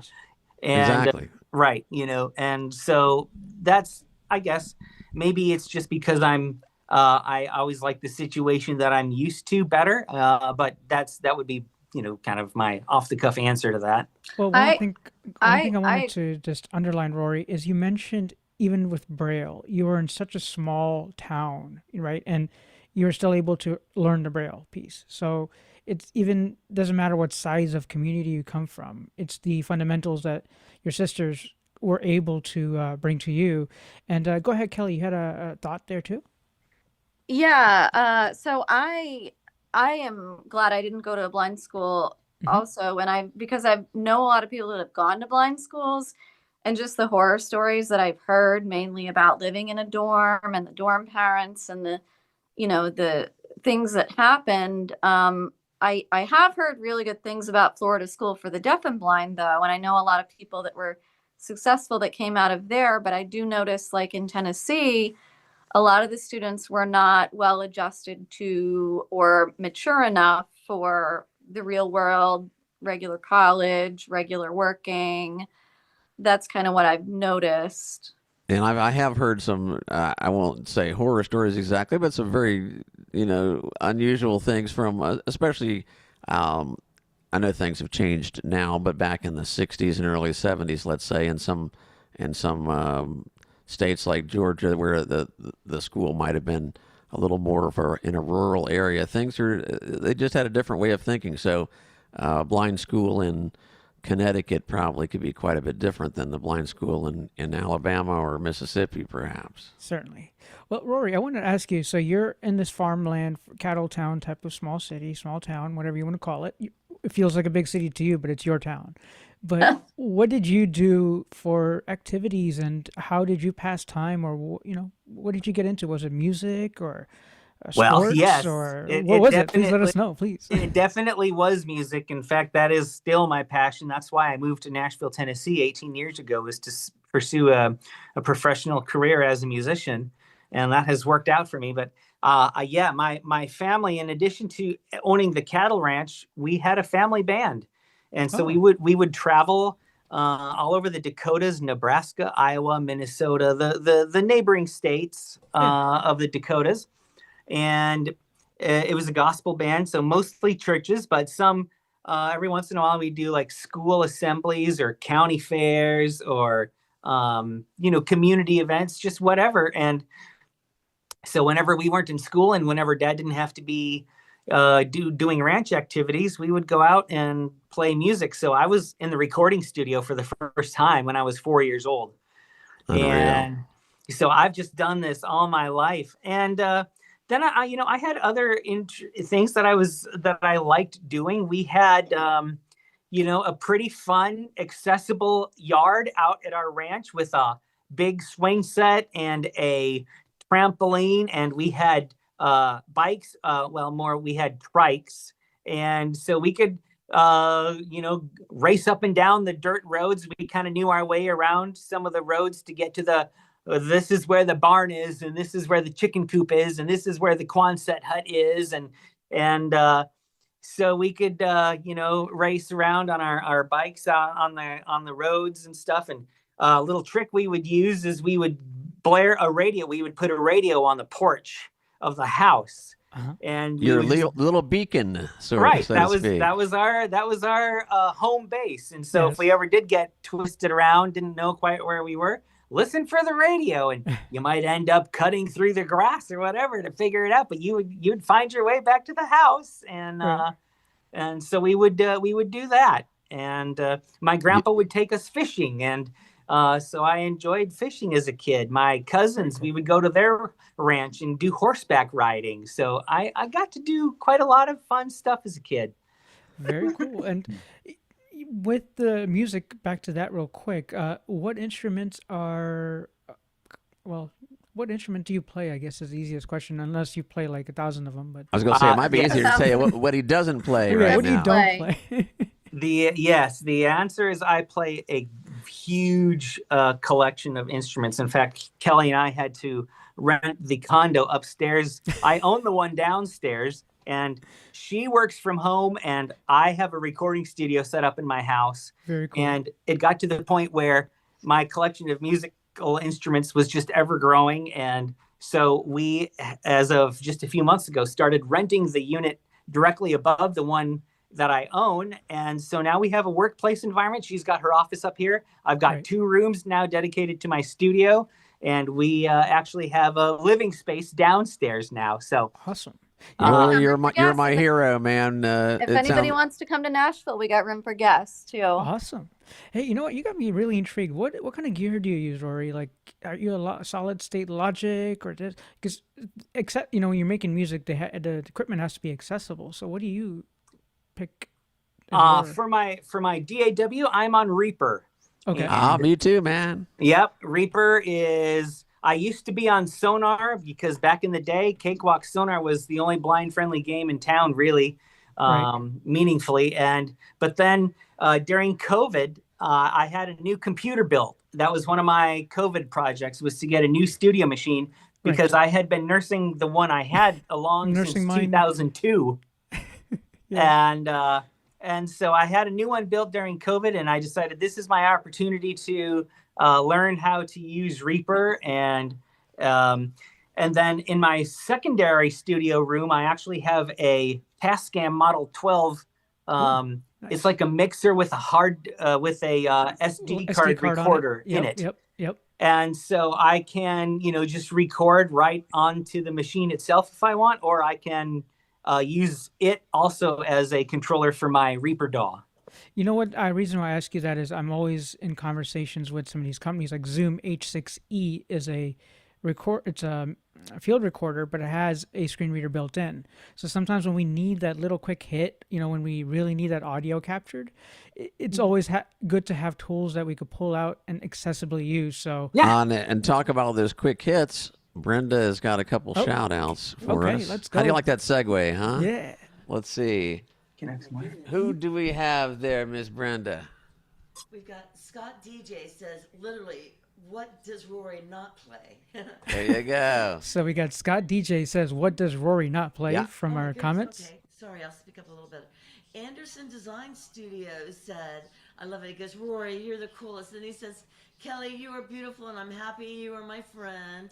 And we also have Jesse Nofsinger is checking in. He's basically loves the color talk, and that's Kelly's hairstylist. Oh, nice. Wow, I wonder if she comes to Orlando. Well, nice hair, Kelly. And thank you. To have so many people checking in and tuning in. That is so awesome that we have this much contribution. Thank you all in the Very YouTube good. Thank you, Miss Brenda. for all the contributions. Thank you, Miss Brenda, for all that feedback. Thank you, Brenda. And the instruments, I always tell people when they ask what Rory plays, I say he plays everything except for brass instruments and bowed instruments. Yep, I haven't. The I don't bowed really instruments have could come. That's Who's still gonna learn the he's bow young instrument? enough. So That can happen. in terms of bowed instruments, I am actually learning I am learning how to play a nickel harpa because anybody can play a fiddle and cello and all that. So I'm going to take and do the weird thing and play a nickel harpa. So Let's take it back for the people, because I know you can play a lot of instruments, but for people that may really not know who Rory is, what is your main instrument that you go to? I think there is one at least. I mean, I get a lot of work here in town doing a lot of different things. But I mean, if you go online to YouTube, most of the videos you're going to find of me is playing guitar. And I wouldn't say that's necessarily because I love it that much more. It's just because I play it a little bit differently. And I am very reluctant, but the easiest, quickest way is to say I play it Jeff Healey style. And so that means I put it on my lap and I play overhand. But that's the first thing that people always ask me. Do you know who Jeff Healey is? I've had people ask me if I am Jeff Healey. Oh, yeah. are you the guy from the Roadhouse movie? I'm like, yeah, I was a pretty good actor when I was 2.5 years old, wasn't I? Hey, and next they ask you if you know Jose Feliciano. That's a big one too. Yeah, well, yeah, and so people just compare you to the things they know. Sure. Every blind person looks alike, right? Yes. Oh Exactly, yeah. right? We all look alike, right? Yes, I've been confused with Stevie Wonder quite often. Right. No, I'm kidding. Of course. But Kidding. But so what styles of music do you enjoy playing the most, and what do you like to listen to the most? Because I know I'm a guitar player, but I'm not always playing the same kind of stuff that I listen to. So I like old music or original music, and so I'm not really into like a lot of the modern music so much. I like old school country music. I like old school jazz. I tour with 2 polka bands. Playing. I used to grow up playing accordion, playing polkas with my grandpa, and so I'm still in the polka world. And so, music that is old-ish and oldish sounding, I tend to gravitate towards sounds of older music, whether it be country or jazz or polka. Or I appreciate that, because I'm the same way, and I have to tell our audience a kind of funny little side story about how small world it is, because one of my friends here locally, a ham radio operator, was on a cruise a couple times now. And of course, since all of us blind guys must know each other, and now he was just thinking, hey, maybe this guy may have heard of somebody. So it turns out that he went up to Rory, and we actually did know each other, strangely enough. So there you go. It was funny because I think, was it his name Rick? Rich, yeah. Yeah, Rich and his wife, and they're like, oh, hey, Rory, you're friends with Dave Hillebrand, right? And I'm like, I know Dave Hillebrand. Are you talking about the same one? And they're like, yeah. So it's just, it is a small world. They had ran into Rory like a year before it on another cruise, maybe country music cruise. Well, they're big polka fans. So he's played on the polka cruise a lot, and I've gotten to go on that. Yeah, twice, he loves the polka stuff. He's kind we'll of be on there next year, so you and Brenda should come next year in January. Hey, you never know. Well, this guy's big into just starting on accordion, so he just loves polka stuff. So. You know what? You mentioned accordion, but okay. So from our culture, to describe to the audience that may not have sight, I'm South Asian, so I'm Indian. But any instrumentation like the sitar or other things that you might have experimented with or picked up? Oh, yes. He loves ethnic instruments. Yes, please let us know. On the 6th day of Christmas, I played sitar. I have a video. Wow. I have a video of me doing a version of 12 Days of Christmas on YouTube. That's audio described by Joel Snyder. Oh, snap. Okay. The god of ACB around here with audio description. So yep. And on each day of Christmas, I play a different instrument and then mix them all together as they keep stacking. And so I play a Chinese guzheng, and there's a sitar. I play a Middle Eastern kanun. I play a Russian berdola. I play a old French bombard. Just a lot of crazy instruments that not many people even know that much about. And I've got to check that out on YouTube for sure. We're definitely going to go look it up, and I'll put it Rory, in the we got to get your last name first, please. Hoffman, Hoffman.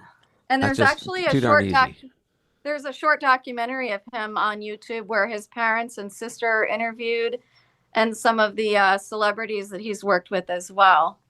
Fantastic. We'll definitely put it in the descriptions for you out there, audience. Thank you so much. I want to know about a documentary where they cover the embarrassing true stories. I don't want the scenes. I don't want the homogenized version. I'm looking for the behind the scenes, so which I know that they exist. Anybody that plays that many instruments has got some behind the scenes stories. So. Maybe not. Maybe I try not to keep too many of those public just yet. Right. Maybe in your memoirs. Yeah, exactly. Yeah. He does. There is a book. Well, his sister wrote a book, but it's not published anymore. But there is also I'll see those stories got out evidently, and they there is had, a had to stop YouTube. publishing. Yep, exactly. There's a YouTube of one of the new instruments that he's invented called a crypto chord, and that's on his YouTube channel as well. Wow. We're definitely going to have to get a whole bunch of links there. Y'all going to have fun down there in the description line. Give me a couple days just to get everything together. If you basically just put Rory Hoffman in YouTube, you'll find it all over the place. Yes. So Rory, these instruments that you were playing for your on the Christmas, the 12 days of Christmas, do you own those? Are they up? I own them all. Every instrument that I play, I own. Yep. They're in the upstairs. Right. Exactly. Oh, sweet. Okay. So now I know who got a sitar. Awesome. I'd like to rent. I'd like to rent the room with the cool sitars in it. Right. For when I stay. We can make that happen. And I have two instrument. Well, I have more than that, but two of my latest instrument inventions: the crypto chord and the Crypto-Clavier. And that brings out a whole nother thing is I am heavily invested in Bitcoin, and I've been a Bitcoiner since 2017. And I thought it would be fun to invent instruments that literally promote cryptocurrency.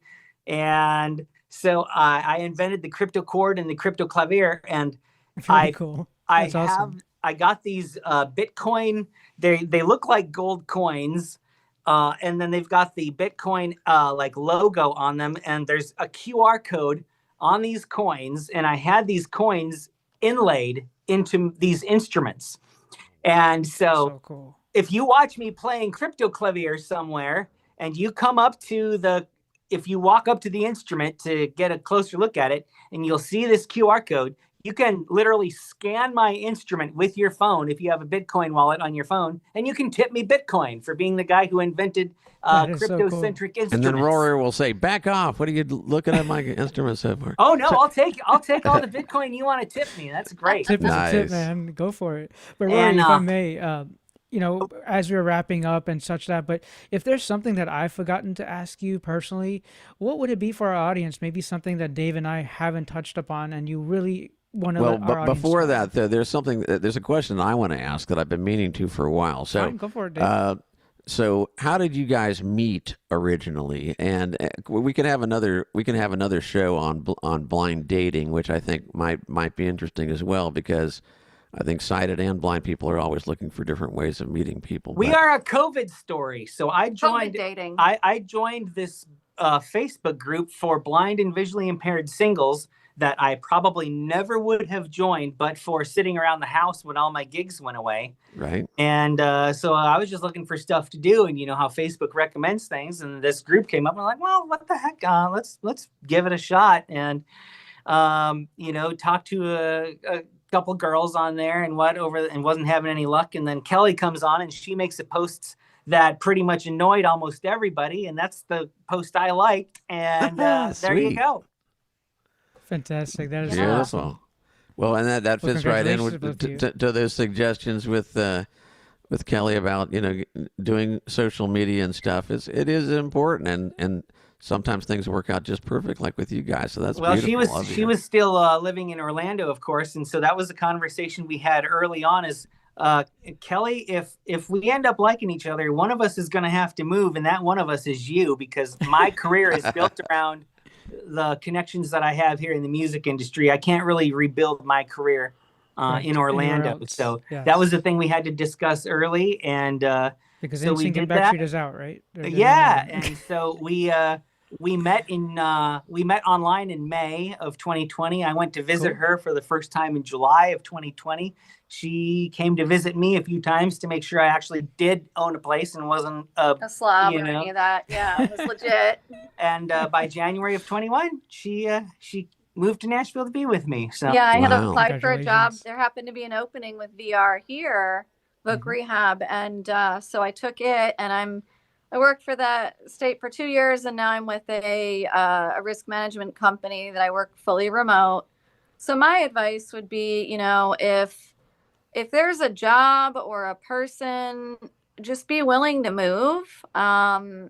It's not the end of the world if you leave where your family is. Sometimes you have to go where opportunity is. I had to move from South Dakota to Nashville, and Plus, a bigger city is, even though it may be a little bit more expensive, think of it this way. If you live in the middle of nowhere or in a rural area where there's no transportation, you have to pay a lot of money for a cab if you can get one out there, or an Uber, or even like a private driver. Yes. So it's very imperative to live in an area that has transportation, because if you don't, you pretty much can't go to work unless you work from home, which, if not everybody has technical computer skills, they can't always work from home. And that was a lot of a brick wall with people here trying to get jobs, is they couldn't learn technology because they didn't have the resources here to learn it. And so they couldn't work from home, but they couldn't get to work because they would be spending all their money if they could even get transportation to and from a job. Certainly. Okay, real quick, we got a couple more shout outs here. Go for it, Dave. And we can't neglect our friends. Hey, Greg from last week is checking in on us. Oh, yeah, Greg Lindbergh. Greg Lindbergh, yeah. Greg. And Holly, I guess it's a DYKU. Oh, that's my aunt. That's is my aunt. hello to Frank Kelly. Hi, Aunt Holly. Oh, Holly and Frank. Yep. And also Lauren 317, and I can't believe Pam Reif likes polka music too. Hey. Pam's up on everything. We need to have a little reunion on the Polka Cruise in January. Oh, yeah. Come on there now. you go. So Polka Cruise coming up in January, ladies and gentlemen. If you're Yes. interested, you'll get to see Molly Rory Beach, live. Sure, Polka Cruise. So on a personal note, we are just about to wrap up, but I am kind of curious with your relationship now that you've been living together for a couple of years, and needless to say, living with somebody is certainly different than dating. So with the two of you, first of all, who is are you both the clean ones, or is one clean and the other one is more of a more of a manager kind of thing? Don't start any fights. Yeah, no, I just want to get the scoop here.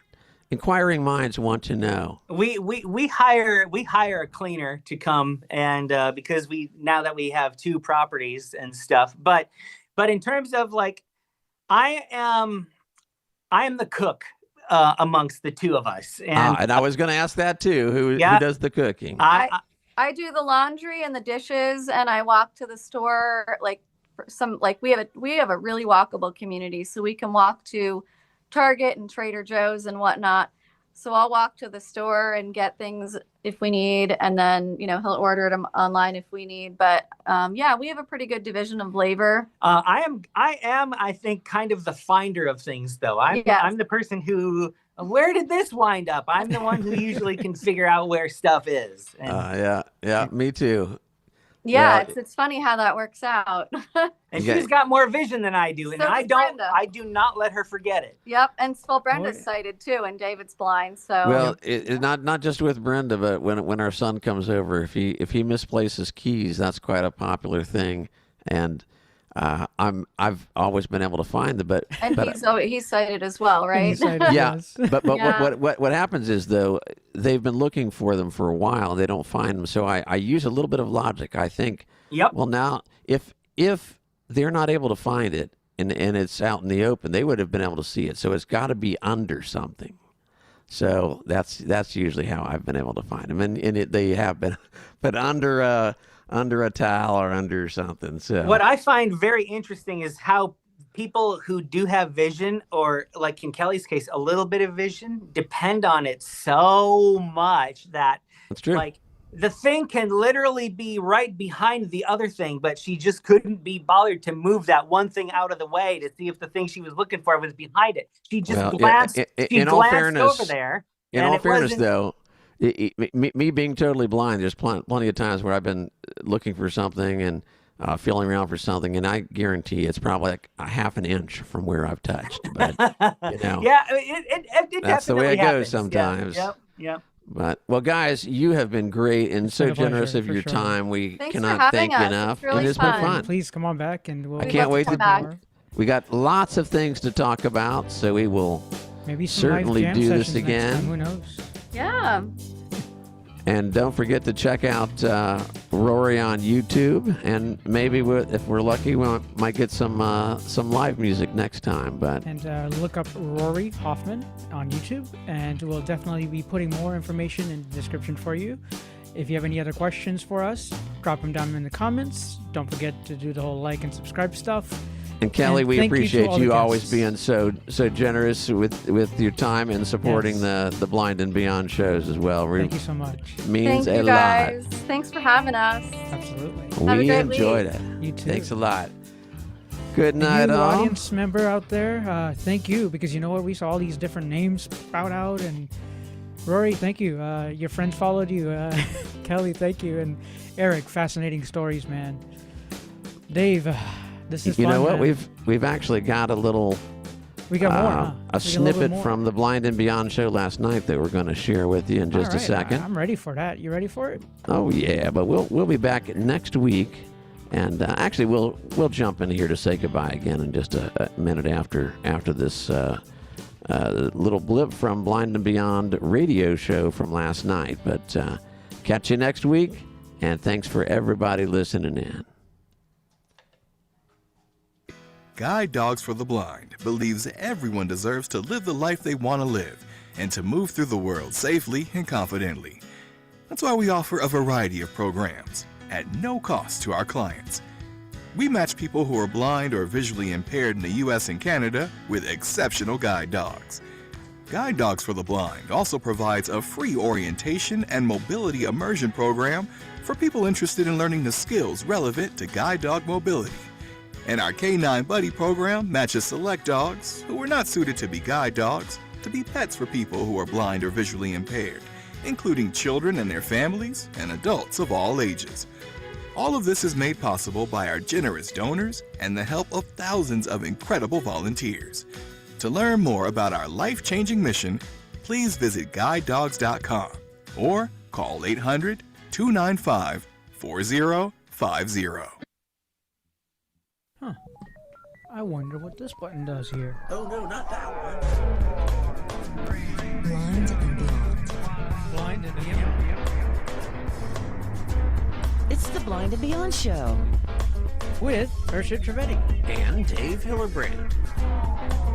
He'll be talking to all kinds of interesting people in the blindness community and beyond. I wonder where they could be. Let's check on them now. 5, 4, 3, 2, 1.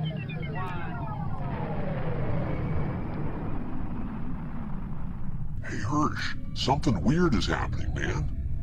I think we're landing. Wow.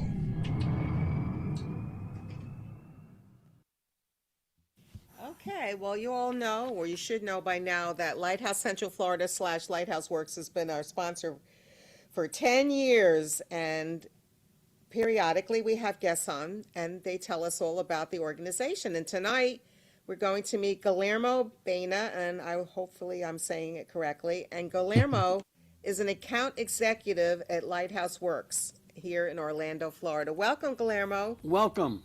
Hi. Hey, Hi, hello. folks. Happy Easter. Hi. Absolutely. Happy Easter. Happy Very excited. Easter. Very excited to be here. And thank you for staying up a little later with us. No, fantastic. Your kids you put your kids to bed? No, I came to the car, my wife's car, and I just get stuck in the car. Now you can concentrate, right? Yeah, exactly. I don't want the kids to be, running around and talking and blah, blah, blah. Oh, that's okay. We have dogs snoring and panting. We're a very informal show. Yeah, well, yeah, exactly. Yeah, so tell us about you, Guillermo. We never met you. Yeah, absolutely. Well, first and foremost, once again, thank you for having me here, and absolutely. Greetings to the Blind and Beyond community. I'm blind myself, retinitis pigmentosa. I joined the Lighthouse Works and Lighthouse Central Florida last November after a kind of a career in many different fields, many different areas. But very excited to be here now in Central Florida, in Orlando, and with two kids. Like I say, I mean, it's the perfect place to be. Mm-hmm. And you are. And by the way, say hi to Gary, our co-host tonight. I didn't know. Yeah. Hi, Gary. Hello, Guillermo. I got a question for you. Absolutely. What country did the name Guillermo come from? I never heard of a name like that. It's a pretty name. Yeah, well, South America is very common. Actually, I came to United States in 2013 from Venezuela. Right now, I'm proud to be a U.S. citizen, but yes, it's a kind of a common name in South America. Wow, Wow. that's pretty cool. Did I pronounce? Is it Bayana? Like I said. Yeah, this is well enough. Okay, all right. So we were told that you are an account executive at Lighthouse Works. Why don't you tell everybody first of all what Lighthouse Works is, the division from Lighthouse Central Florida, and then what you do there?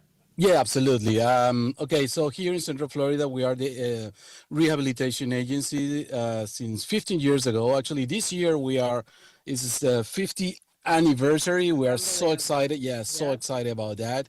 And 15 years ago, we started Lighthouse Works because after working in rehabilitation, and as you guys know, all the job readiness, etc., we found that was kind of not enough. I mean, we get people with the skills, with all necessary to go back to work, but yeah, it started struggling, and knocking doors and door closed, etc. You know how it is, and the audience, I'm sure that they know what we're talking about. So we decided to start this what we call the social enterprise to employ people. So at the Lighthouse Works, we have the main line of business is the contact center. We also have a supply chain where we do, assembling and packing, kitting, and other services related to supply chain.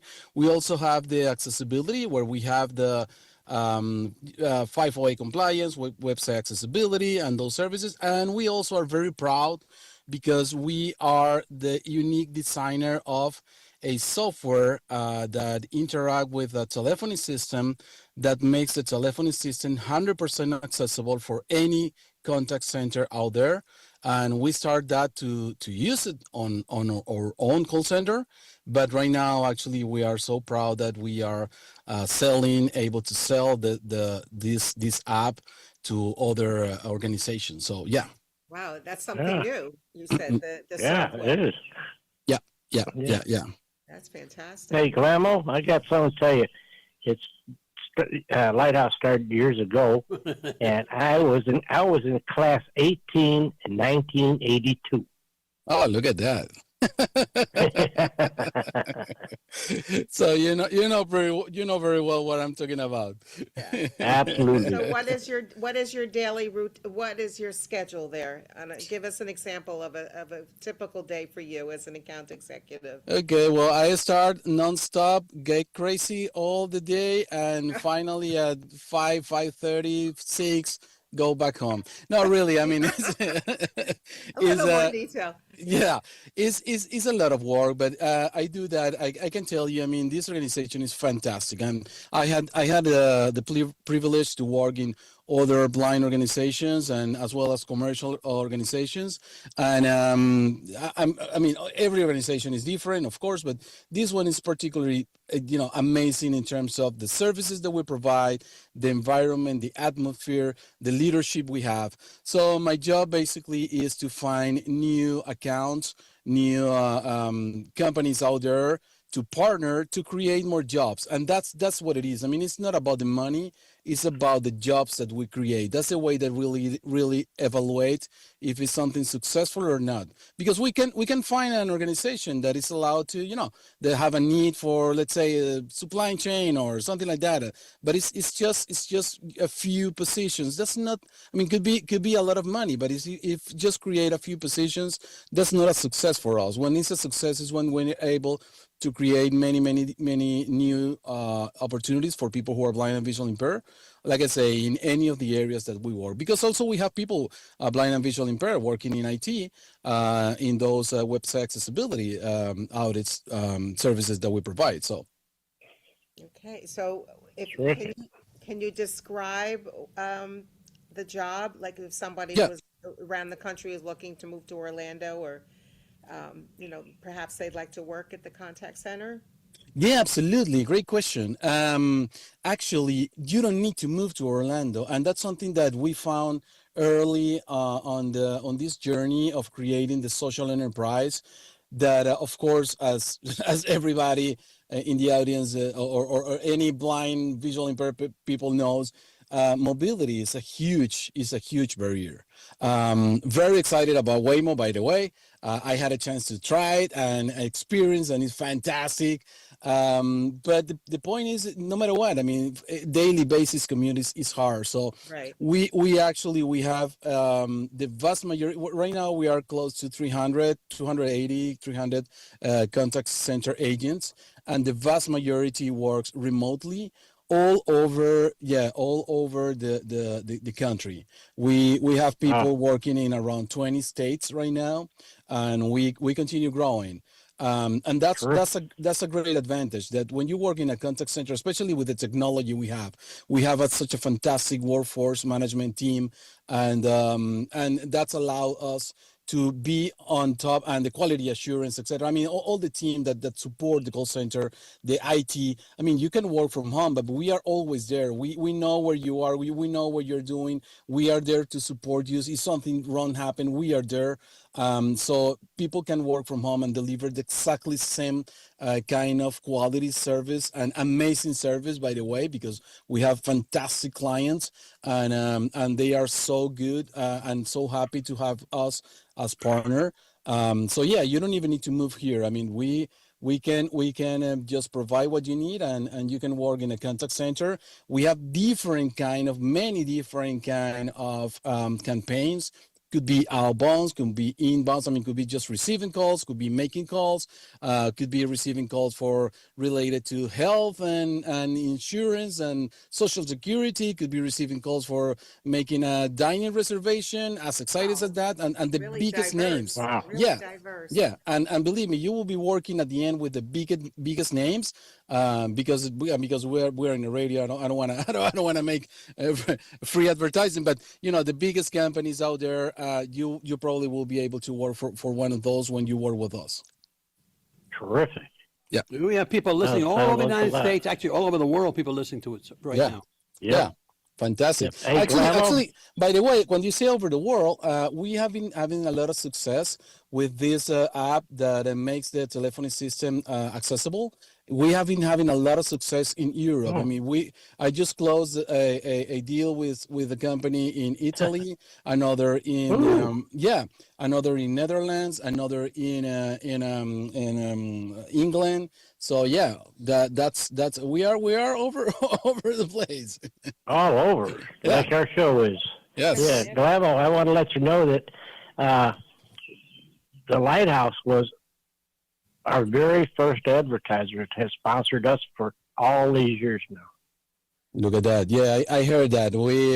We are very happy to support any effort related to spread the word and make the life of the blind community easier. That's the mission of that's the mission of everybody who works there. Like I say, I'm blind myself, and I'm so proud to work for such an organization, because it doesn't matter if you are you are talking with someone inside the company that is blind or is sighted. I mean they all have the same disease. Yeah, they all treat you with respect, and that's fantastic.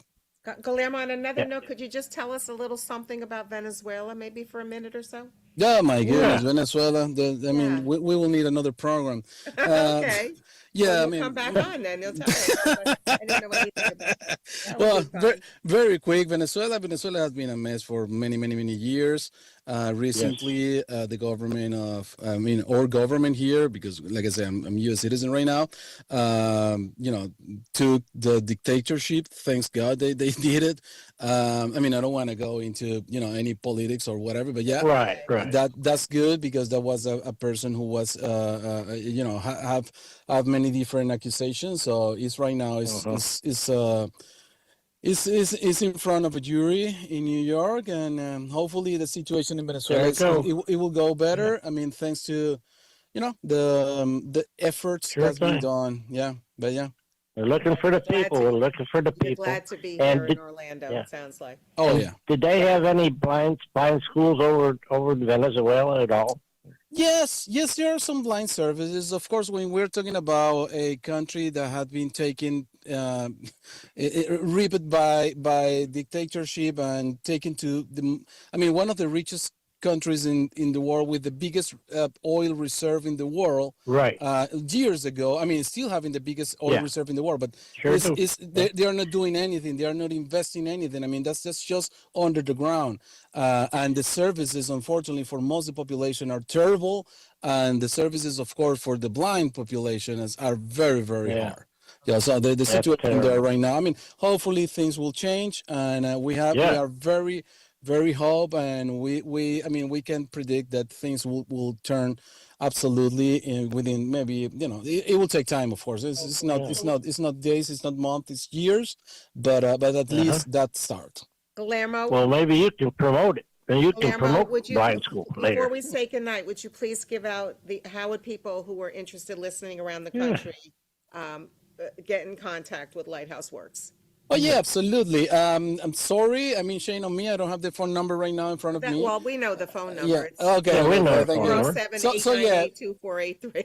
I'll say it slowly. I'll say it slowly. 407-898-2483. 2483. Yeah. Yeah, But anyway, and the best way actually is going to the website. We have the job page when you can see the jobs that are That's available. what they need to know. Yeah. Yeah, so you need what you need to do simply is applying for a job. If you don't hear from us, that most of the time you will hear from us. But be proactive as any other employer. If you want to make a call. Talk to HR. Connect with us via. I mean, I'm on LinkedIn. I'm happy to connect with anyone who wants to connect. Guillermo Bayana. I have to say goodnight, Guillermo. Thank you so much. Okay, well, you all know, or you should know by now, that Lighthouse Central Florida / Lighthouse Works has been our sponsor for 10 years. And periodically we have guests on, and they tell us all about the organization. And tonight we're going to meet Guillermo Bayana, and hopefully I'm saying it correctly. And Guillermo is an account executive at Lighthouse Works here in Orlando, Florida. Welcome, Guillermo. Welcome. Hi. Hey, Hi, hello. Happy Easter. Absolutely. Happy Easter. Happy Easter. Very excited to be here. And thank you for staying up a little later with us. No, fantastic. Your kids you put your kids to bed? No, actually, I came to the car, my wife's car, and I just get stuck in the car. Now you can concentrate, right? Exactly. I don't want the kids to be, running around and talking and blah, blah, blah. Oh, that's okay. We have dogs snoring and panting. We're a very informal show. Exactly. Yeah, so tell us about you, Guillermo. We never met you. Yeah, absolutely. Well, first and foremost, once again, thank you for having me here, and greetings to the blind and beyond community. I'm blind myself, retinitis pigmentosa.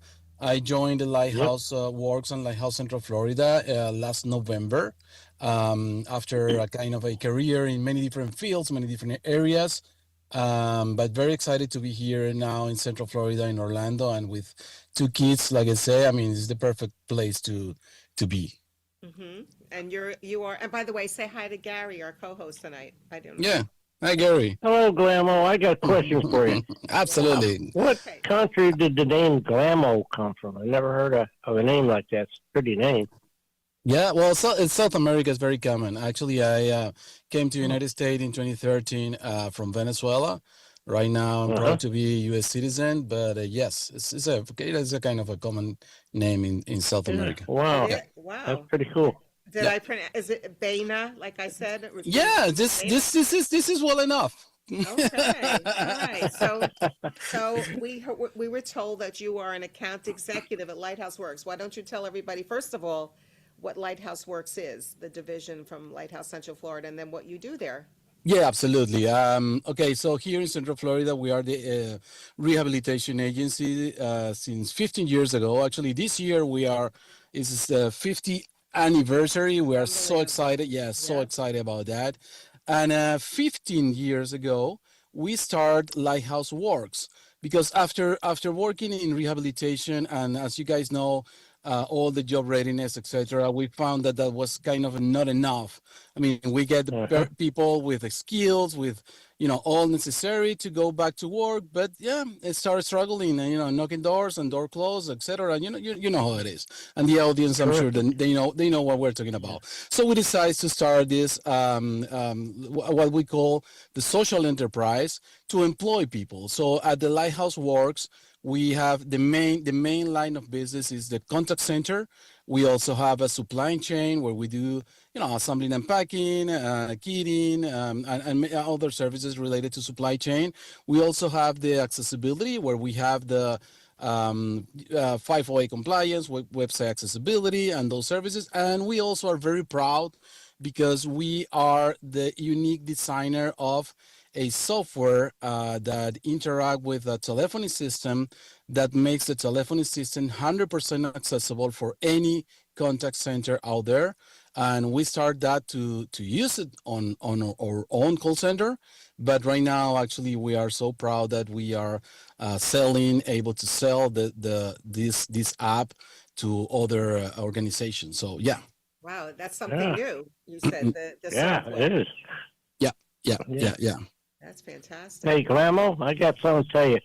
It's Lighthouse started years ago, and I was in class 18 in 1982. Oh, look at that. Go. Blind and beyond. Blind and beyond. Blind and beyond. Blind and beyond. It's the Blind and Beyond Show. With Pershit Trivedi. And Dave Hillebrand. They'll be talking to all kinds of interesting people in the blindness community and beyond.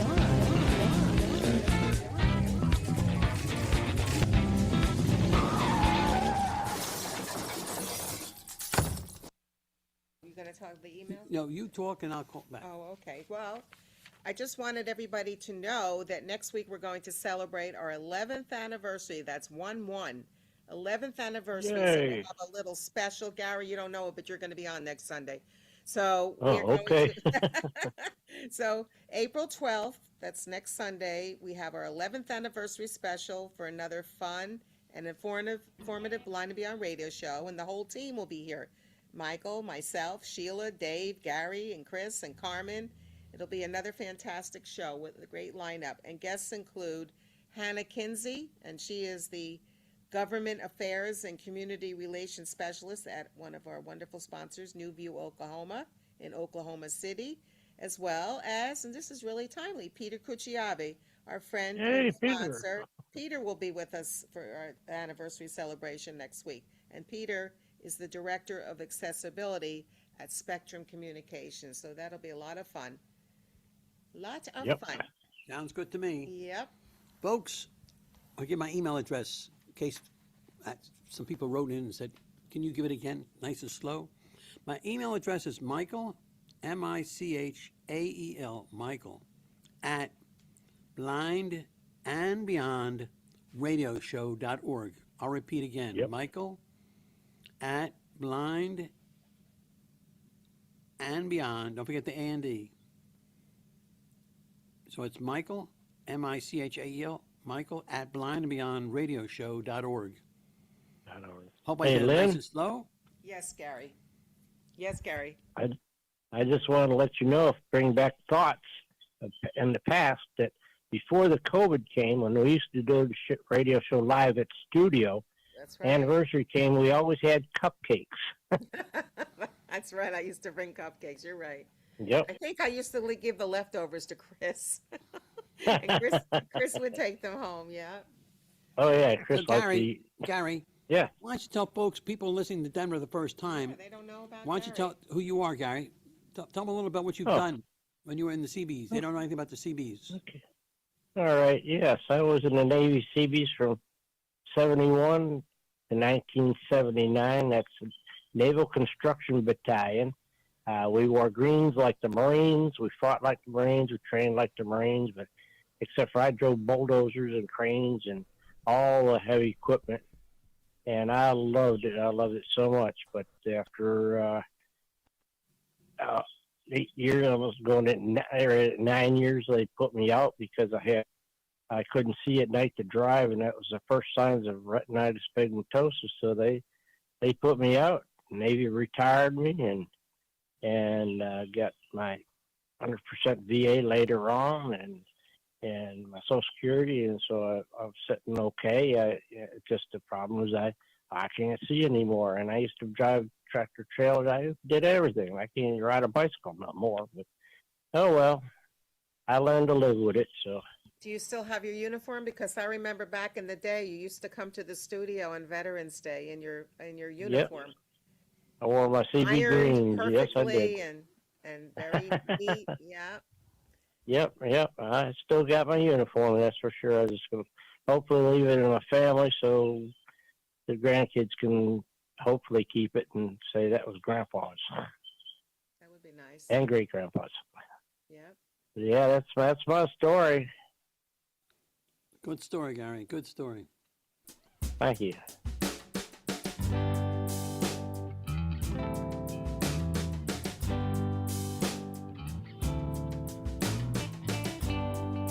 Good story is right.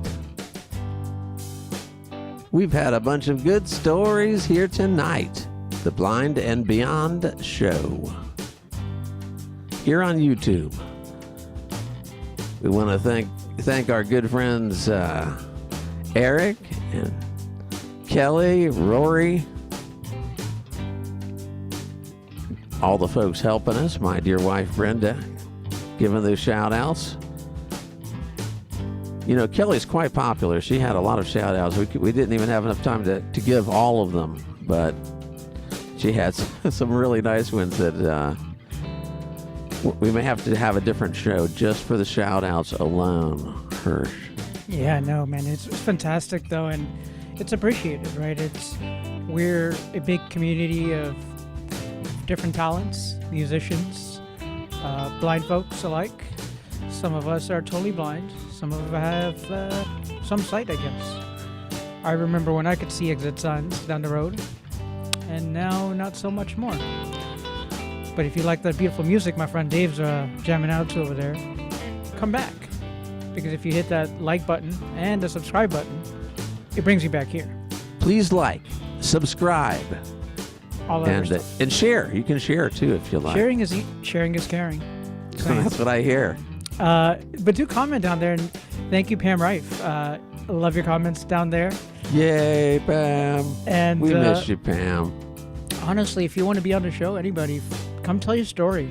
Because we're just a big laid-back family here on the show. We're just having a little fun. Couple blind guys having fun. Yeah. And showing you that there is life beyond Is there? blindness, you know, like the blind thing. I'm still pondering that thought, Dave. I mean, is there? Yeah. Hey, and we can also say, see you later. Alligator? You know? Yeah, we're what, allowed you're trying to make fun of me because I'm from Florida? No, you're being blind. You know, being blind. Oh. You can say that. You're allowed to say, "See you later." It's okay, guys. okay. Come on, you sighted people. I mean, it's a phrase. It's a common way of just expressing yourself. Why not? Yeah, it is We're kind just of trying funny. to be human, just like you. Huh? Ooh, what note is that, babe? I mean, I got to hear reggae music today too. I think that was a D fried. What instrument is that, there, friend? That's called a guitar. A Guitar. 6-stringer. And does it have a name to it, or if young folk, old This was folk, made by a anybody company folk- called Carvin. They're no longer in carving up business. this- I put them out of business. No, I'm kidding. It wasn't me, but no, I was able to choose the woods and the pickups and all that stuff. I like this guitar. It's a cool guitar. You know what? I'm just so happy that I know a person now I could go play sitar with. I mean, that's just exciting. Driving by, hey, you want to go play sitar? Oh, I know. Rory is so cool. is and awesome. I know. I love the sound of sitar too. I mean, who was it? Was it the Beatles? And who was the other? Was it, you know artists better than I do. Who was that artist? maybe it's that one artist that's going to come on next week. We'll see. Could be. We'll work on it. But thank you, ladies and gentlemen, for joining us this evening. Another wonderful, exciting show of wonderful conversations. Dave, always a pleasure with you, man. And it was great. Great. See you next time, all right? All right. See ya next out. week. Don't forget Monday night. There's nothing on TV, for goodness sake. So Yeah, Monday be night. here This is the time to 7. come. That's 7 p.m. Eastern time. We're way on the far east. It's really there, simple. so- If you hit subscribe, people, seriously, ladies and gentlemen, just make it simple. If you hit subscribe, just wait on Mondays. You'll see the live link. Just press it, and you'll be back here with us, Dave, me, Hershey Bar, the blind accessible resources I call myself. Go check out the description. I have information about me there. Dave, Sit down if for you- pizza, have something to drink, just Yeah. sit around. If you want to see Dave, maybe you see him in Orlando riffing off on a guitar. Or put a comment down there. Maybe then Dave will see you and say hello. Get in touch. It Peace. could happen.